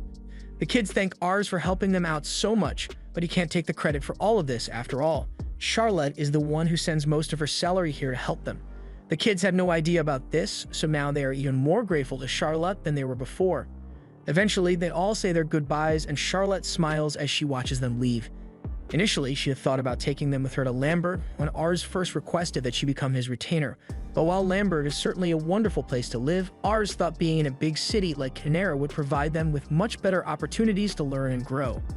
They are still kids, so it is important that they get to see a lot of things and decide for themselves what they wish to become.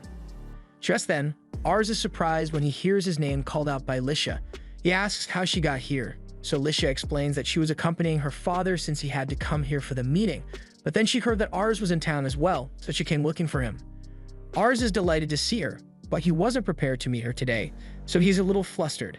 Lisha looks behind him and sees the orphanage full of kids having fun, and she thinks it is truly the most wonderful thing. But then a muddy kid runs over and hugs her, so Ars starts panicking and offers to buy her a new dress immediately. However, Lisha doesn't seem to mind and even starts taking off her shoes so she can join the kids in playing. Seeing this, Ars is reminded of just how amazing Lisha truly is, and he is falling in love with her all over again. A while later, as all the kids and Charlotte are asleep, the mature kids all sit together and have a discussion. Ars tells Lisha that he has asked Reitz to put him in contact with a mercenary group known as Shadow, and if all goes well, Ars will get to negotiate with them about a job he wants done. Charlotte is intrigued, so she would like to hear all about it, even asking if she can accompany him when he goes to meet them. Ars is against the idea since it could be dangerous, but she insists on joining him since Reitz will be there to keep both of them safe anyway. He can't argue with her logic, so he agrees to go get her if the mercenary group agrees to meet with him. However, Licia surprises him when she says she intends on sleeping here. Ars is stunned that would explain why Licia had so much luggage with her when they met earlier today.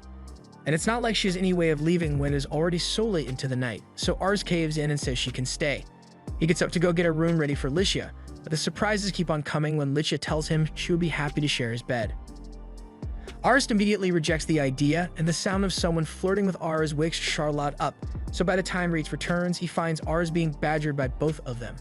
Rosal asks Reitz if all women are as pushy as those two, but he failed to realize that he was also in the danger zone, so he gets dragged off by Charlotte. He calls out for help, but Reitz simply watches as he gets taken away to sleep in bed with everyone.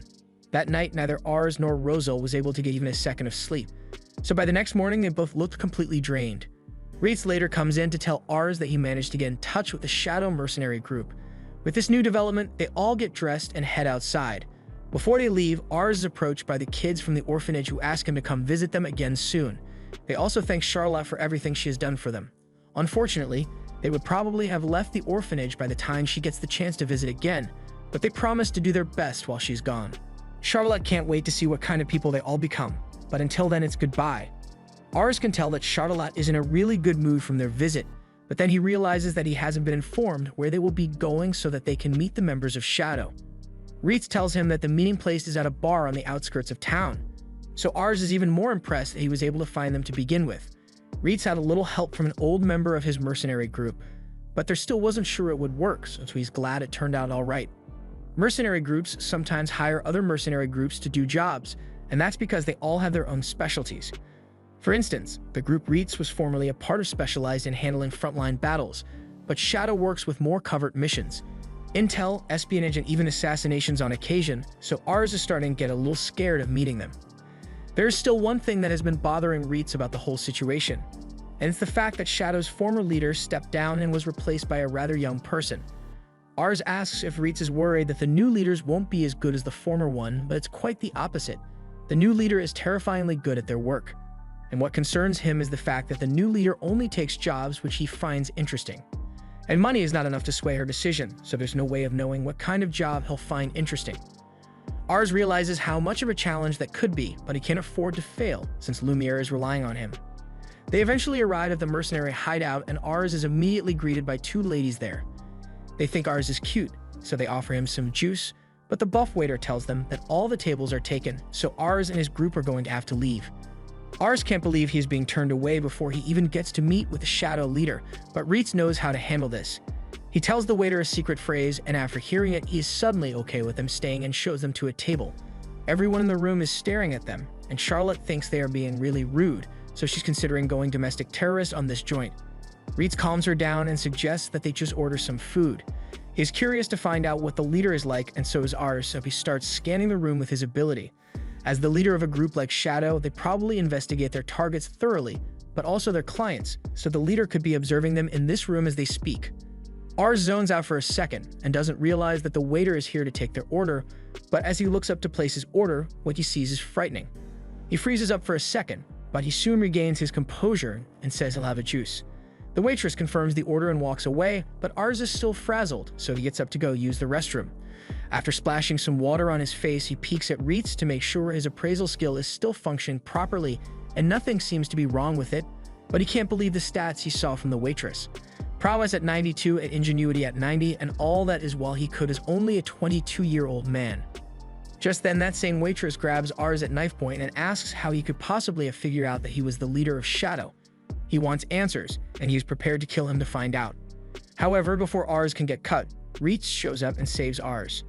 The leader attempts to stab Reitz, but his skills are too sharp for that, and he is easily able to stop his arm. The leader is surprised that Ars was able to call over an ally on such short notice, even though Ars definitely didn't call Reitz here. Licia then enters the room and calmly threatens the leader for drawing a blade on Ars. The only way she will be willing to let this transgression slide is if the leader accepts their request unconditionally. The leader confidently smiles and asks her what she's going to do about it if he refuses.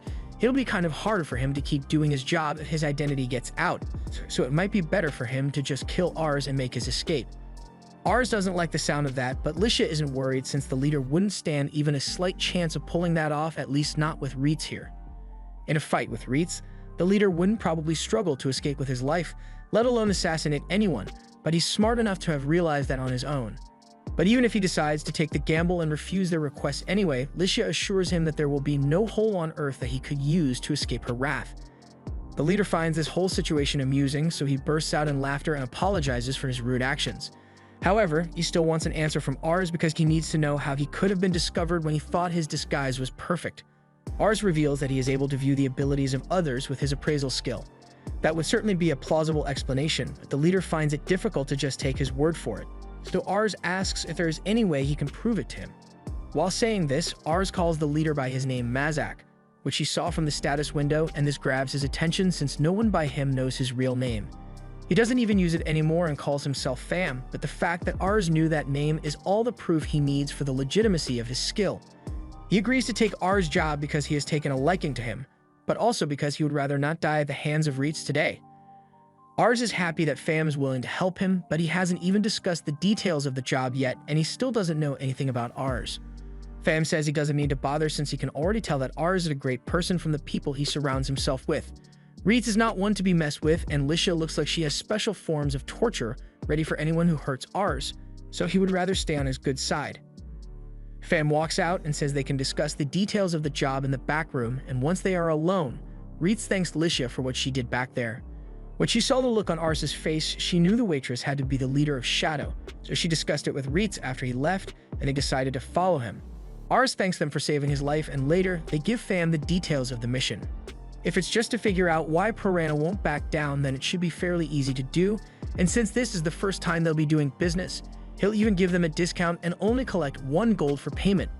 Ars asks how long it will take to get this done, and after thinking about it, Pham says it will take him about 5 days to complete, which is a lot sooner than Ars had expected, so with the details confirmed, he leaves the rest up to Pham. Now that the negotiations for the job have been summed, the three return to their table where Charlotte has been stuffing her face for a while now. She still has no idea what they were doing since they were gone for a long time, so Licia explains they had a run-in with the leader of Shadow. Ars merely got killed, but they eventually managed to strike a deal with Pham. Charlotte is disappointed that they didn't tell her before they went and did all that since she would have liked to see Pham in person, and soon after.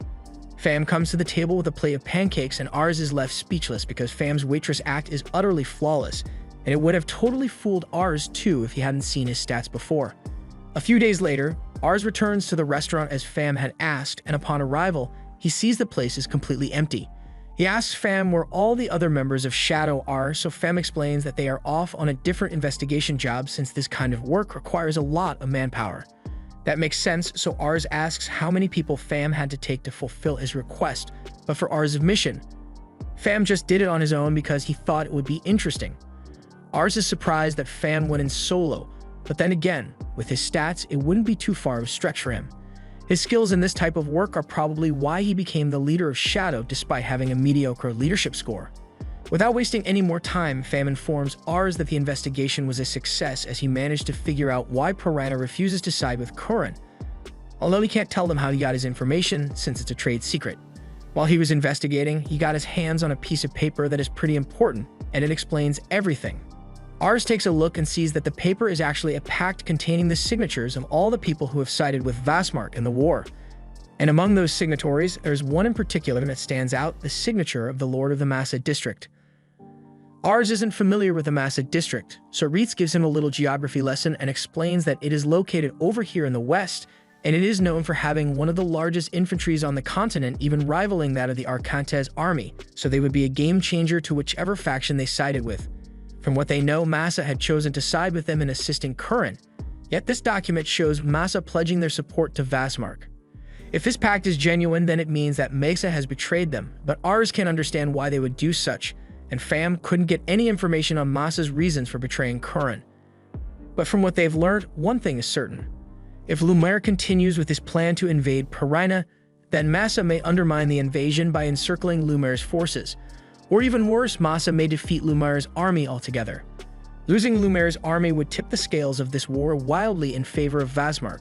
So Piranha has likely concluded that joining Lumaire and siding with Curran is a losing prospect, which explains why they refuse to offer any assistance. Just to make sure, Reitz asks Fam if he can guarantee that the pact he showed them is truly genuine, as even if he says it's a trade secret, it couldn't have been easy to acquire such important documents. Fem states that he never reveals his methods to anyone, even if it is to his most trusted allies, but he can assure Reitz that this pact was found in Castle Piranha, within the room where the headman sleeps. Seeing that Fam is very serious about this, Reitz apologizes for doubting him and accepts that the pact must be real. Their business with Fam has now been concluded, and as a goodwill gesture, he allows Ars and Reitz to take the pact document with them. Ars is amazed by Fam's skill and efficiency in reconnaissance, so he regards him as a real ninja, but before he forgets, he starts reaching into his pocket to pay Fam for the remainder of the agreed-upon amount. However, Fam tells him to save it since he doesn't need Ars to pay anymore. Ars doesn't think it is fair to withhold payment from Fam since he was able to provide exactly what Ars had asked for. But Fam tells him to consider it a way of apologizing for nearly killing him when they first met and a kind gesture towards their future deals. Ars eventually agrees to keep the second half of the payment, but he'll pay Fam extra the next time they require his services. But in the meantime, he and Reitz need to go inform Lumaire of Masa's betrayal at once. Back at Castle Canaire, Lumaire is shocked to find out that Mesa intends to side with Vazmark instead, so he asks Ars if he is sure that this pact is genuine. Ars assures him his source said that the pact came from Castle Piranha, so Lumaire believes him. Although it still makes no sense since Lumaire knows that the head of Masa has always thought highly of Curran, so why would he betray him now? With the current development, he now realizes that getting Piranha to join them will be no easy feat, so he asks Menace to take the pact to the other lords so they can start formulating a plan of action. He also commands Ars on a job well done since without his help, Lumaire may have gotten himself backed into a corner against Piranha.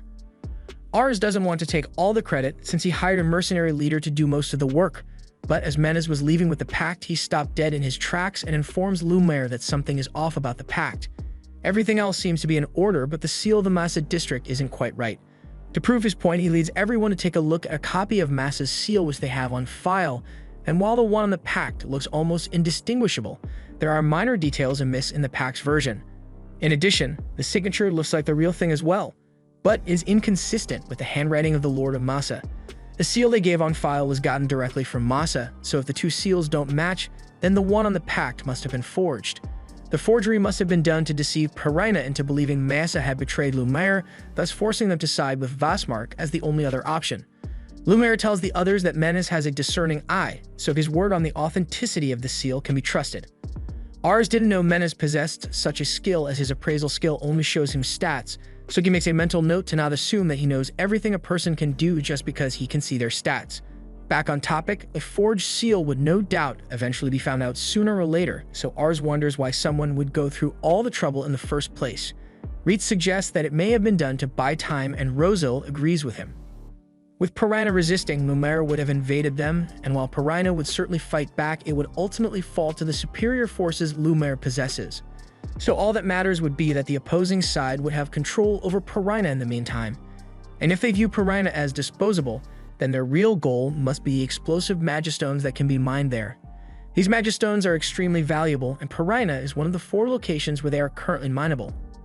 Their goal must be to gather as many of these stones as possible before Piranha falls, since when they are refined, they can be used to cast powerful spells and create even more powerful weapons.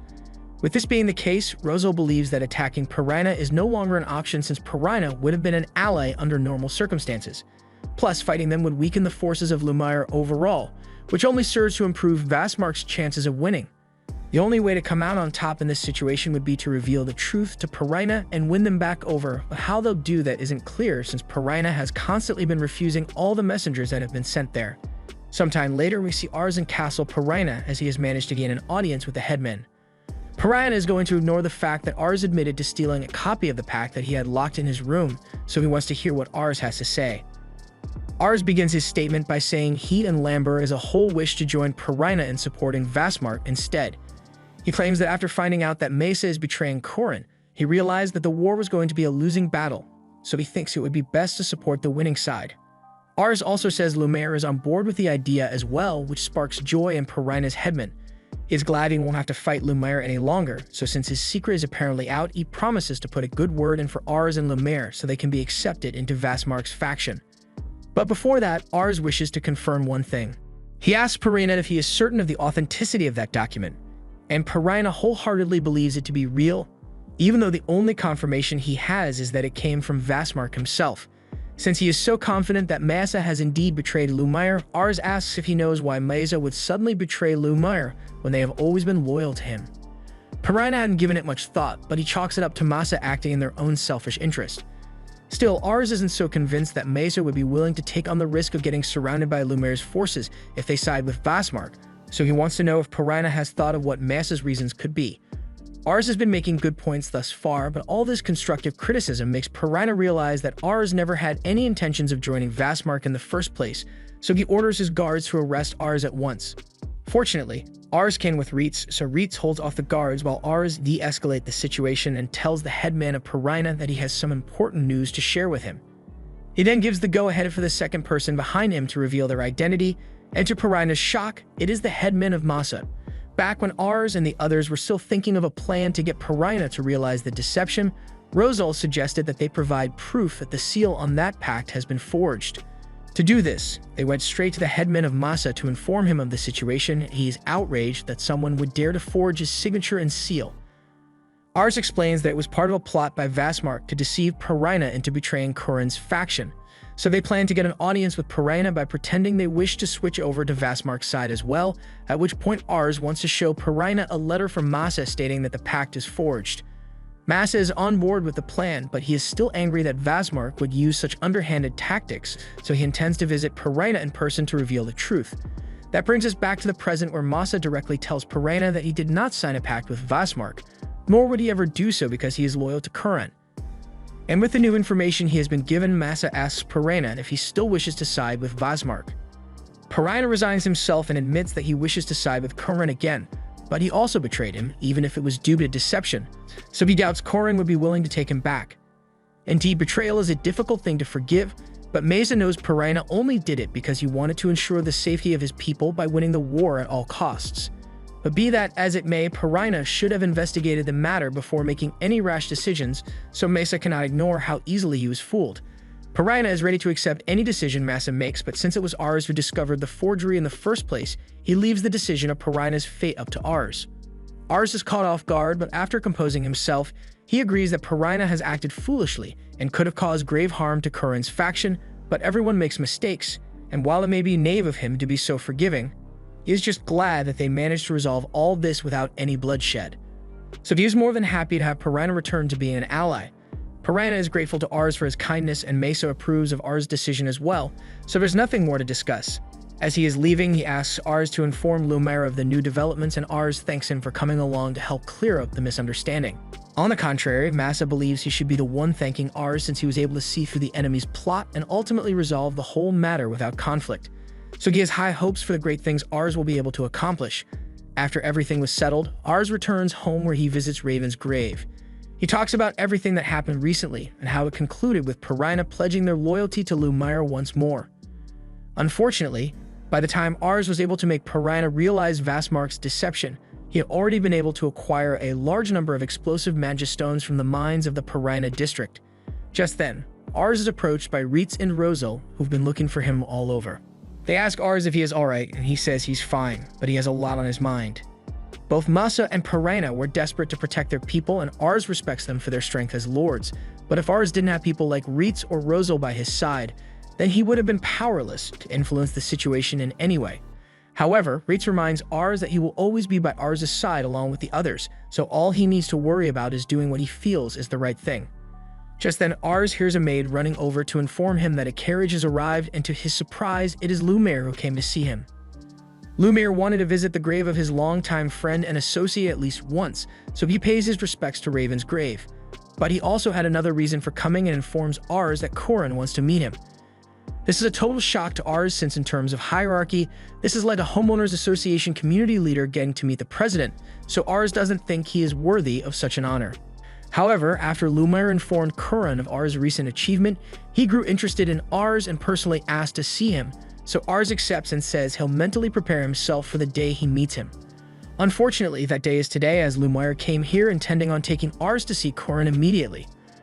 Ars starts panicking because he's not ready for this at all, but with the support of Reitz and Rosal, Ars agrees to accompany Lumiere to see Corin immediately. Meanwhile, back in the manor, Charlotte was busy picking out her outfit for a party Ars had planned, when a maid had to come and deliver the bad news that everyone has already left to meet Corin without her. On the carriage ride to meet Corin, Rosal asks Reitz if it was really okay for them to leave Charlotte behind like they just did, but he justifies it by saying they need someone to defend Lamberg while they are gone. And besides, Charlotte is bound to forgive them if they bring a present back for her. Right now, Reitz is more worried about Ars, who has been quaking non-stop since they set out.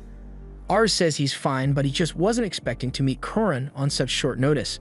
The man could possibly become the next governor of missions, so it's baffling to Ars why he would want to meet a small-town lord like him. Just so that he can be informed, Ars asks Rosal what the occasion is for the party he has been invited to, so Rosal explains that Corin summoned tons of influential nobles from all over the land, which means he is probably trying to raise morale among his supporters by meeting them in person. Hearing that there are going to be a lot of important nobles in addition to Corin, Ars starts feeling worse about this whole thing, but it's too late to back out now as they already arrived. Ars and the others look out the window and are amazed by how beautiful the trading city looks, making Ars realize that he needs to put in a lot of work if he plans to turn Lamberg into a place as beautiful as this. Reitz suggests that today's banquet might be the perfect opportunity for Ars to establish a good reputation among the elites, and Ars agrees to do his best toward that end goal. As they reach Semper Castle, all the guests begin filling the halls, but Ars notices that all eyes seem to be on him for some reason. None of them recognize Ars, so they think it's a bit out of place for a kid to be here on his own, and Ars is getting self-conscious about it. He soon spots a familiar face though and sees Lumiere across the hall while he's being treated by the other nobles. Lumiere notices Ars and tells him to join them since he is a lord as well, so Ars comes over and Lumiere introduces him to the other lords as the new lord of Lamberg. A moment later, trumpets sound to announce the arrival of Corin, so everyone bows their heads in anticipation of his arrival. Corin enters the room and tells them that they can raise their heads, and after finally getting to meet the man himself, the first thing Ars does is take a look at his stats. As expected, he possesses amazing stats befitting a leader, so Ars can understand why Lumiere and the others chose to follow him. But if Corin is already this amazing, Ars wonders what Vasmark must be like since the rumors always said he was even more amazing than Corin. Corin addresses everyone at the party and thanks them all for making an effort to show up. He called them here to inform them that this Duchy Trade City is currently facing a fire situation as a result of Corin's father's passing.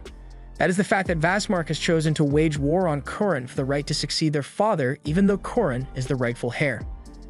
Unfortunately, the Summerfort Empire missed the part where that's their problem, so they're staying out of the dispute. Over the history of the Empire, it has succumbed to corruption, so Corin believes that the only way to fix it is through destruction and rebirth. So he vows to win this war and unify all the regions of Mission, turning it into the new nation of Mission.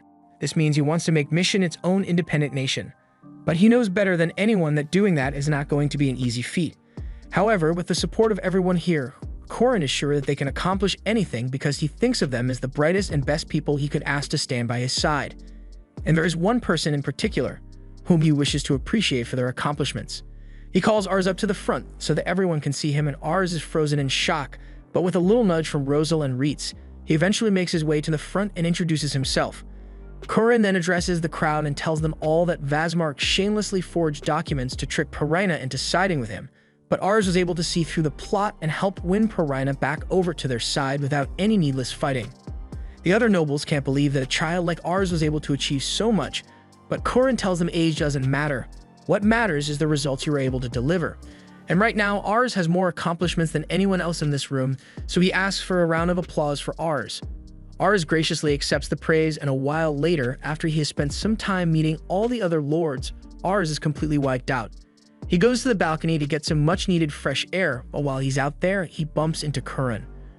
Corin wanted to get a chance to talk to Ars in private, and he brings up what he has heard about Ars gathering very capable vassals. It's not often that he hears Lumiere speak so highly of someone, and it would seem that Ars is not only quite smart, but also possesses a good eye for talented people. So if he wants to ask Ars an honest question, he just got to meet everyone that serves under Corin. So Corin wants to know what he thinks of them. Ars in appraised them when he first met everyone, but if he's being honest, all their abilities are pretty mid. But he doesn't know if he can just tell Corin that. Curran asks for an honest answer though, so Ars tells him that he didn't see anyone that was particularly amazing out there, so Curran asks Ars if he believes his own vassals are better than Curran's, and Ars respectfully tells him that the people he has have more talent than all of Curran's people combined. Ars thought Curran might get mad, but he actually appreciates Ars' honest opinion and says he knows that even though his vassals are definitely good and focused people, they aren't exactly top of the line. It just makes him realize that it is going to be incredibly difficult to win the war with the resources he has on hand right now. There are a lot of smart and talented people over on Vastmark's side, so while Curran may have more military power and money than they do, that won't mean much if the ones leading the war efforts are incompetent. That's why he was extremely relieved to hear of the work Ars did, because it makes him glad to see that there's new talent on the rise. He has high hopes for Ars and even tells him that if he proves himself in battle, he will be rewarded with a promotion to the new Lord of Caner. Ars can't believe what he is hearing and asks what would happen to Lumiere if Curran makes Ars the new Lord of Caner. But Curran always planned on giving Lumiere a much bigger plot of land, since he is one of the few vassals that Curran can rely on. Also, before Curran leaves, he asks Ars if he would be willing to hand over his vassals, but of course Ars isn't going to do that, so he flat out rejects the idea. Curran already knew that Ars wouldn't agree to a brazen request like that, but he still does want the input of Ars and his vassals, so he wants Ars to join him in his war council. He also wants Ars to find some talented people for him so that he won't have to rely solely on the mediocre skills of the majority of his vassals. That was all he had to say, so Curran leaves Ars, who plans on living up to the expectations that Curran has for him.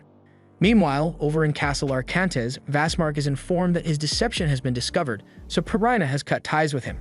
He's a bit disappointed that Pirina didn't end up fighting Lumiere, but it's not a huge deal since his vassals tell him that they already gathered a large number of explosive magistones from Pirina, so even if the war were to start immediately, Curran wouldn't stand a chance. He doesn't have any talented vassals by his side, and on top of that, there are no talented soldiers besides Curran, while Vastmark's army is full of skilled and powerful men. They believe the chances of Vastmark losing are very slim. However, extremely slim isn't good enough for Vastmark. He only fights battles that he knows he will win for sure, so he needs them to make sure that there is no chance that they will lose. By the way, he asks one of his vassals if they know where the woman named Morel is, but he has no idea, and frankly, he thinks it would be a bad idea to hire her, since while she may be a talented woman, she is nothing more than an alcoholic now. So Vastmark agrees not to go looking for her, but he hopes that no one else goes after her either.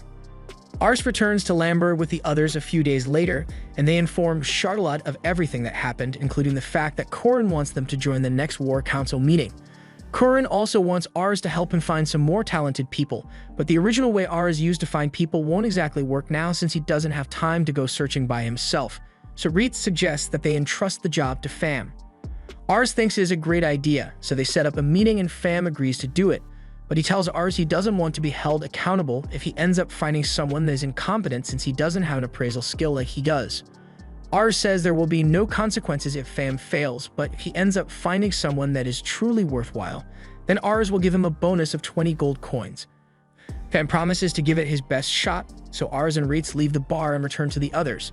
However, along the way, Ars gets bumped into by a drunk woman, so he ends up falling over. The woman helps him back up and apologizes, so Ars tells her he's fine and she stumbles away. She ends up stumbling into Pham's bar while he's still setting up, and she immediately starts asking for a job here. One of Pham's people comes out of the back and recognizes the woman as Morel, and he clearly isn't happy to see her here. Pham asks how he knows Morel, so the guy explains that they used to drink together in rural bars a while back. Morel doesn't really remember him, but since he says he knows her, she asks him to help her out with the job since she's flat broke and doesn't have anywhere to stay. The guy refuses because she still owes him a ton of money from when they last saw each other, but Pham steps in, and under his waitress persona, he says he will be happy to have her work here. The guy asks Pham what he is thinking by hiring her since she is clearly a drunkard, but Pham thinks she may be an interesting person, so he'll handle it. As expected, Myrael is terrible at the job, but Pham lets it slide since he didn't hire her for her waitress skills. Once they close for the day, he sits down with Myrael and asks her what she has done with her life up till now. So she explains that she is a wanderer, so she goes from one place to another, drinking good alcohol along the way. Pham then asks what she used to do before she became a wanderer, but Myrael tells Pham that it's rude for a man to ask about a woman's past. Pham doesn't understand how she could figure out that he is in a disguise, so asks why she thinks he is a man, and Myrael explains that he just looks like a man to her. Although she doesn't mind that he enjoys cross-dressing and he is pretty cute, she'll tell them a little about her story. She and her stupid brother both used to work for an old man, but she's heard rumors that the old man is dead now, so she's quite sad about it. Fam asks what the old man was like, so Muriel begins talking about how he could be a bit scatterbrained at times, but he was a really interesting person nonetheless. He believed in her and her brother even though they were poor, and his name was Amador Salamakia. That's the name of the former Duke of Missions, the father of Kuran and Vasmark. So the guy thinks she must be lying, but Fam keeps listening and believes that she isn't lying. He tells her he has a better job for her. That same day, Fam sends a letter to Ars, telling him that he has found a talented person for him, and Ars is surprised by how quickly Fam was able to complete the job, and he already sent the woman over, so everyone heads to the front door to meet her. Reitz opens the door and Fam greets them, saying he has brought the woman, so he introduces Muriel to Ars. Ars recognizes her as the one who bumped into him earlier, but Muriel has already forgotten all about him. She was intrigued when Fam told her about the job here, so she asks if Ars is willing to hire her, and after taking a look at her stats, Ars is terrified by what he sees because she's an absolute genius. She has prowess on par with Reitz. She's already smarter than Rozo, and she has even more ambition than Lisha does. She asks if Ars will hire her, but first, he wants to confirm if his suspicion is right, so he asks her if her full name happens to be Muriel Grandion. She confirms it, and Reitz is shocked because he recognizes that name as the former advisor of the Duke of Missions. Ars wonders how such a gifted person ended up here, but before he can make a decision, Reitz and Rosal tell Ars that he can't hire Muriel. With her talents and former position, she has become infamous for getting deported a while ago. Muriel tells them it's just a rumor since she left of her own free will. But Reitz also has other concerns because her younger brother, Thomas, is serving under the Vasmark's faction, so it is entirely possible that she may be acting as a spy for the sake of her brother. Muriel denies this as well since she doesn't get along with Thomas at all, but Reitz still doesn't trust her, so Fam asks Ars what he wishes to do with her. Reitz and Rosal believe the best choice is to tell Muriel to leave immediately, but Ars ignores their opinion on this one and tells Muriel that she's got the job. The others try to warn Ars that it could be dangerous to bring Muriel on board when they aren't certain of her motivations. But if you learned anything from meeting Lisha, it's that someone having high ambition doesn't necessarily mean they will betray you. Also, he's not dumb enough to let such prime talent slip out of his fingers for no reason, so he gives her a pass. Unfortunately, after just a few days of working here, there are many reasons why Muriel shouldn't have been hired, as Reitz comes running into Ars's study to tell him that Muriel has terrible work ethic and just spent half the day sleeping. And even when she finally rolled out of bed, she just spent her time drinking rather than helping the soldiers train. Ars tries to think of a reason to justify her behavior, but then Rosal enters the room and tells Ars that Muriel sucks as a teacher. She could be smarter than him, but that doesn't mean she knows what she's doing, because when Rosal asked her to teach him some stuff, she started forcing him to run for no reason, and she wouldn't explain why either. In spite of all that she has failed to do, Ars is still blinded by the high stats, so he asks them to give her one more chance. But then they hear loud explosions outside, and it's enough to scare everyone in the army into thinking they are under attack. But as they head outside to check on what's going on, they find Muriel encouraging Charlotte to shoot more fireballs. Ars asks Charlotte what she's doing, so she explains that Muriel wanted to see her use her magic, so she's showing her. Even if it was a demonstration, there's no reason to use so much firepower within the grounds, or at the very least, they could have asked for permission beforehand. Muriel apologizes for her mistake, although it doesn't look like she cares much, and Ars was ready to forgive her since no one really got hurt. But then he notices how everyone is acting hostile towards Muriel, and it looks like it's not just Reitz and Rosal who have grievances with her. The soldiers are at their wits' end with how careless Muriel acts all the time, and the maids have been forced to work overtime just to clean up the messes she keeps making. Muriel understands their frustrations, but she's just acting the way she always does, so it's really hard to change her behaviors all of a sudden. The other workers aren't willing to put up with her anymore, so Muriel asks Ars what he wants to do about it. Ars doesn't want to get rid of her, but he also wants to respect the wishes of his people, so if things don't change with Muriel's behavior soon, he may be forced to fire her. Muriel is bummed since she really doesn't want to leave Ars' side, and that seems odd to him since they just met a few days ago, and with everyone hating her. It's not likely she'd be having fun. Ars asks why she wants to stay, so Muriel explains that it's because Ars was the first person to agree with her since the late Duke of Missions. There's also a few other reasons why, but if she wants to stay here, it looks like she's going to have to prove her usefulness. So she asks to hold a mock battle, since she's the type who's more useful out in the field. Ars thinks a mock battle may be a little excessive, but Reitz and the others are fine with a mock battle if it means they can take out their frustrations on her. Charlotte doesn't really care about any of this, but Ars is freaking out since he doesn't know how to handle a feud like this. He ends up agreeing to hold the mock battle, so on the day it is set to be held, Ars is gathered in front of his soldiers to address them. Lisha is there as well since she had heard about it and wished to cheer Ars on. Mariel has heard a lot about Lisha, and likewise, Lisha has heard all about how Mariel is a lazy but brilliant tactician from the letters Ars has written to her. Ars tries to claim he didn't call her lazy, but Mariel is okay with it since he's the only one who agreed with her. She then pulls him into her chest and jokes about marrying him someday, and all the while Lisha is watching with a fake smile, probably planning out ways to murder Mariel for this. The time for the mock battle arrives, so Ars explains the rules of the battle to everyone. The soldiers will be divided into teams of 2, each with 50 people, and the battle will be held in the eastern forest until sunset. In order to win, you must take out more of your enemy's soldiers than they manage to take from you. However, if you manage to capture the enemy's leader or wipe out the enemy team entirely, then it is an automatic victory. They will use usually blunt wooden swords as weapons to avoid injury, so if you get hit in the head or chest, Ars asks them to stop participating in the game. Ars asks if anyone has any questions to ask him, so Charlotte asks if she's allowed to use her magic during the mock battle. Ars tells her that fire magic is banned since it would effectively one-shot everyone the second she used it, but that means there's nothing for her to do since magic is her thing.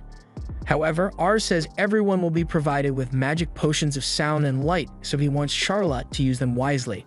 They can't be used as weapons directly, so they should be safe for the battle, but they are still effective as flashbangs or distractions.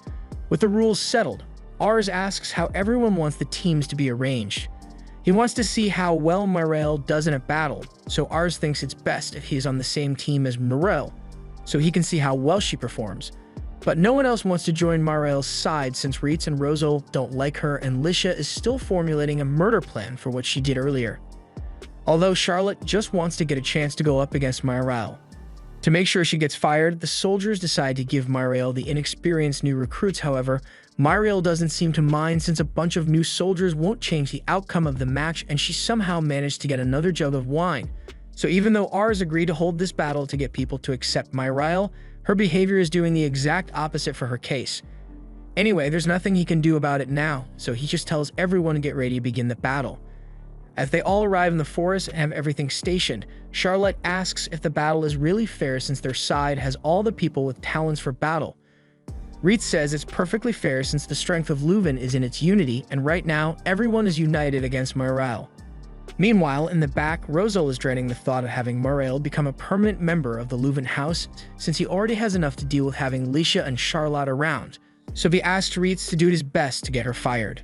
Meanwhile, Ars asks his team to do their best, but the soldiers aren't feeling motivated at all. Ars asks Mariel if she's really okay with the battle since they have Reitz on the opposing team, and yeah, Reitz is a force to be reckoned with and she knows it. She also thinks Charlotte is amazingly powerful when it comes to magic, so it's impressive that Ars was able to find people as amazing as them to become his vassals. In contrast, their team is made up entirely of newbies, so there's no way they could ever win a head-on fight. The soldiers know this is true, but they are still upset that Mariel just said it straight to their faces like that.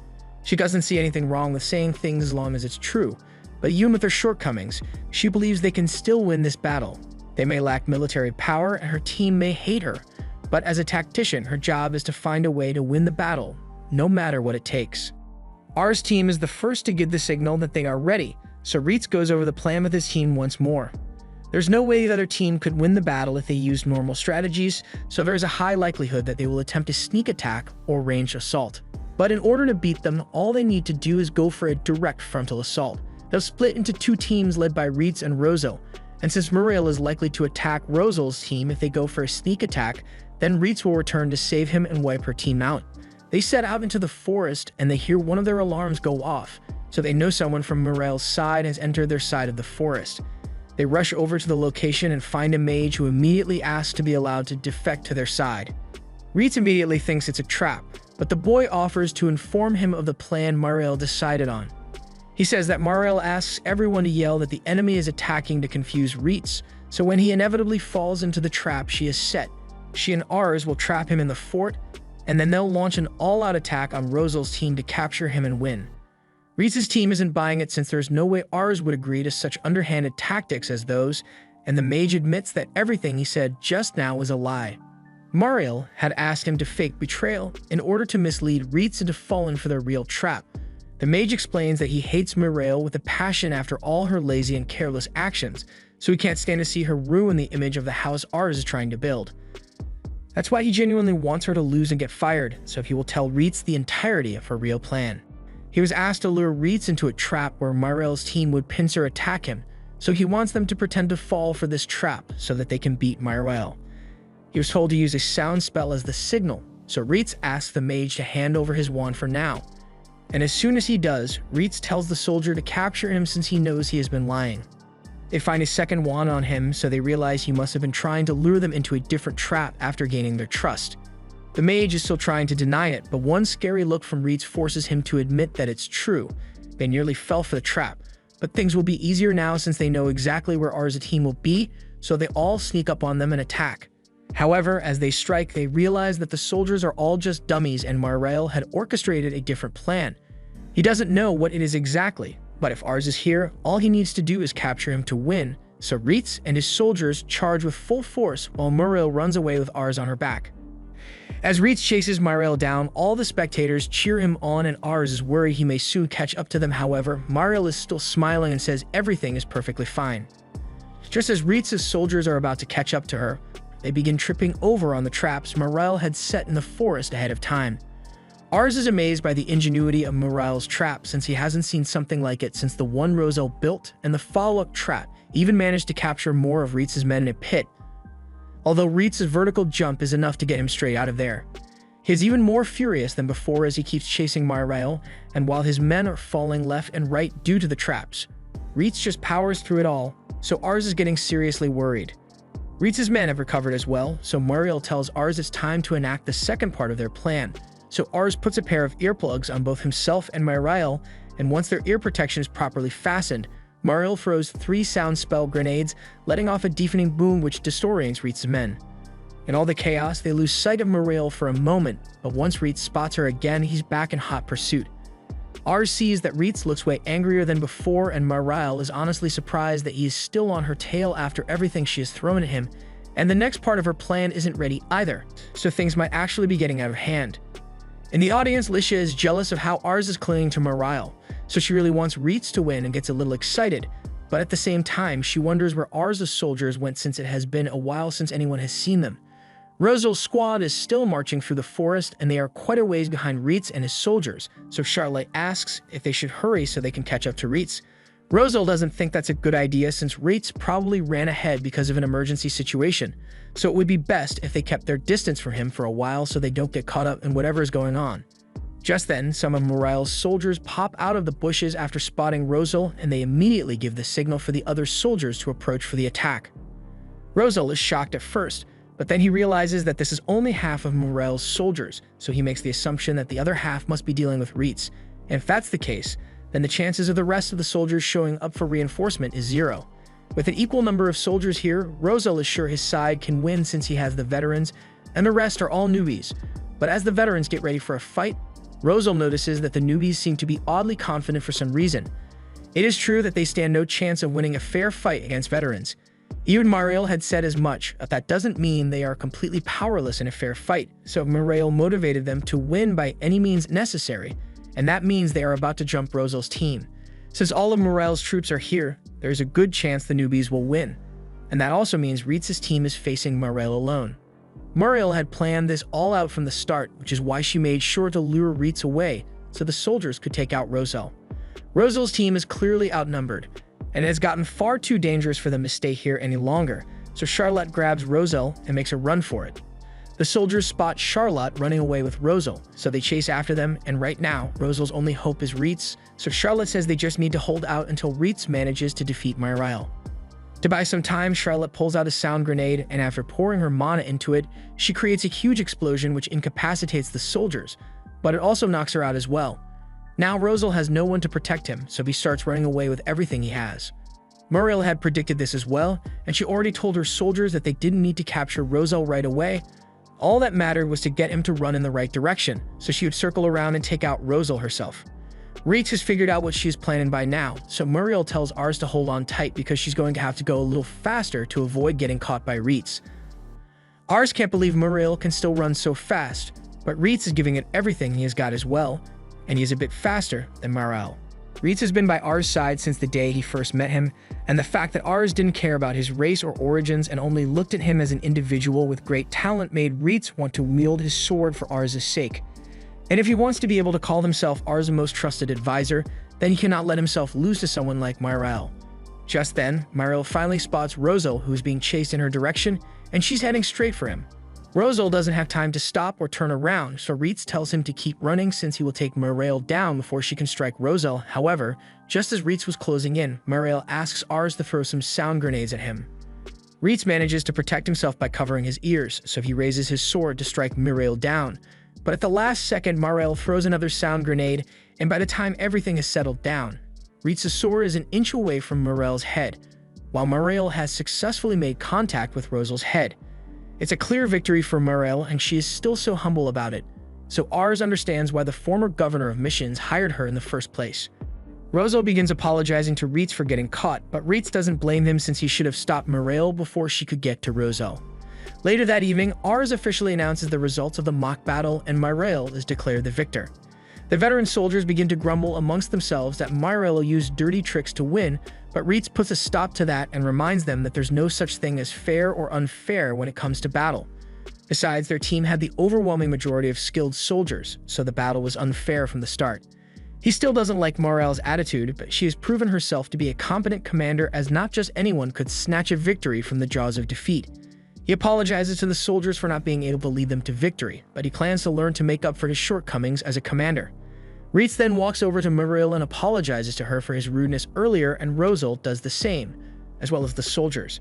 They all acknowledge that Muriel is an excellent commander and they would be glad to work with her. Muriel is equally impressed with how well all of them performed in the battle. She already knew Reitz was a skilled combatant, but she never expected him to come so close to catching her. And as for Charlotte, there was no way Muriel could have possibly won if Charlotte wasn't banned from using her magic for safety reasons. Finally, Muriel praises Rosal for his decision to keep his distance from Reitz earlier, as that was the only reason the results of the match could have gone either way. But most of all, she's impressed with Ars for being able to gather such amazing people to his side while only being a minor lord. She asks what Ars' goals are, and he says that at first he just wanted to create a domain that could survive a war, but now he wishes to create a domain where children can live happily. Muriel assumes that means Ars would rather avoid wars, so she suggests that he aim to become the emperor so he can make it happen. She really believes Ars could pull it off, and she's prepared to help him achieve it. Hearing that from her reminds Ars of what Raven once told him about having the potential to become emperor one day, so he may actually consider it. Later that night, Ars organizes a party for everyone that took part in the mock battle, and Muriel is having a drinking competition with some of the soldiers, but they are no match for her. Muriel can drink so much that even after the other guy passes out, she still has enough room left over to take his beer and guzzle it down. Now that they all know Muriel is so skilled, some of the soldiers ask her to train them so they can become stronger, but Muriel says there isn't really much she can teach them. Last time she watched them train, she saw that Reitz's training regimen was so efficient that there was literally nothing she could add to it, so that's why she just sat there doing nothing. Rosal also realizes why Muriel made him run instead of teaching him, since if he had a little more stamina, then maybe they would have won the mock battle. Yet thought that a strategist would only need to be good at thinking of food tactics, but when you're on the battlefield, you need to be able to ensure your safety. If a strategist of the army dies, then that means even more soldiers will end up dying on the battlefield. So even if Rosal doesn't need to be able to fight for himself, he should still make sure he can outrun danger. Just then, Charlotte bumps into Rosal and crushes him under the weight of her melons. And once she finally gets off him, Muriel asks Charlotte to help train Rosal by firing spells at him while he runs away. That way, he will have to run fast. While everyone is having fun, Ars is still next to Licia, and she apologizes to him for getting jealous of Muriel, even though she knows Ars only brought her in because she's incredibly talented, and he wants her to get along with everyone. But it looks like he doesn't need to worry about that anymore, since Muriel seems to be getting along just fine with everyone now. Although what she said earlier about him becoming emperor is still weighing heavily on his mind. Just then, Reitz comes up to Ars, and since he clearly has something he wants to say, Licia gives him some privacy. Reitz feels guilty about losing a battle, even if it was only a mock battle, so he wants to ask Ars for his forgiveness. Ars tells Reitz he has nothing to be sorry for since he did splendidly in the battle, But Reitz doesn't think it is fine. The night Raven died, Reitz swore an oath to him that he would protect Ars no matter what, so if he loses battles like this, how could he ever hope to protect Ars when the time comes? It's a shame that he lost, but Ars assures him that the results of today's battle haven't made him lose faith in Reitz's abilities, so he looks forward to continuing to work with Reitz. Reitz is happy to hear this and promises to devote himself to training twice as hard. Ars then changes the subject and asks Reitz what he thinks about what Mirael has said earlier about Ars possibly becoming emperor, and while it is definitely a bold statement, Reitz doesn't think it is outside the realm of possibility. Ars doesn't believe Mirael was actually serious about what she said, since becoming the emperor seems like too much for him to even dream about, but Reitz truly believes Ars could achieve it.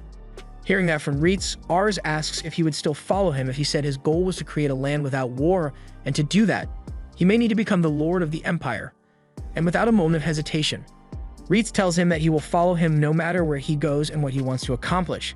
The next day, Alicia is set to return home and Ars is bidding her farewell, but then they hear two soldiers yelling for Mirael to get out of bed since she is still being as lazy as ever. Reitz is also training a lot harder than usual, and Rosal is running for his life, while Charlotte fires spells at him, so things in House Leuven have gotten pretty lively. Ars then receives a letter from Lord Curran, and it is an invitation for him to join the War Council meeting that will take place, and he wants all of his retainers to join him, so they all prepare to head out. The end.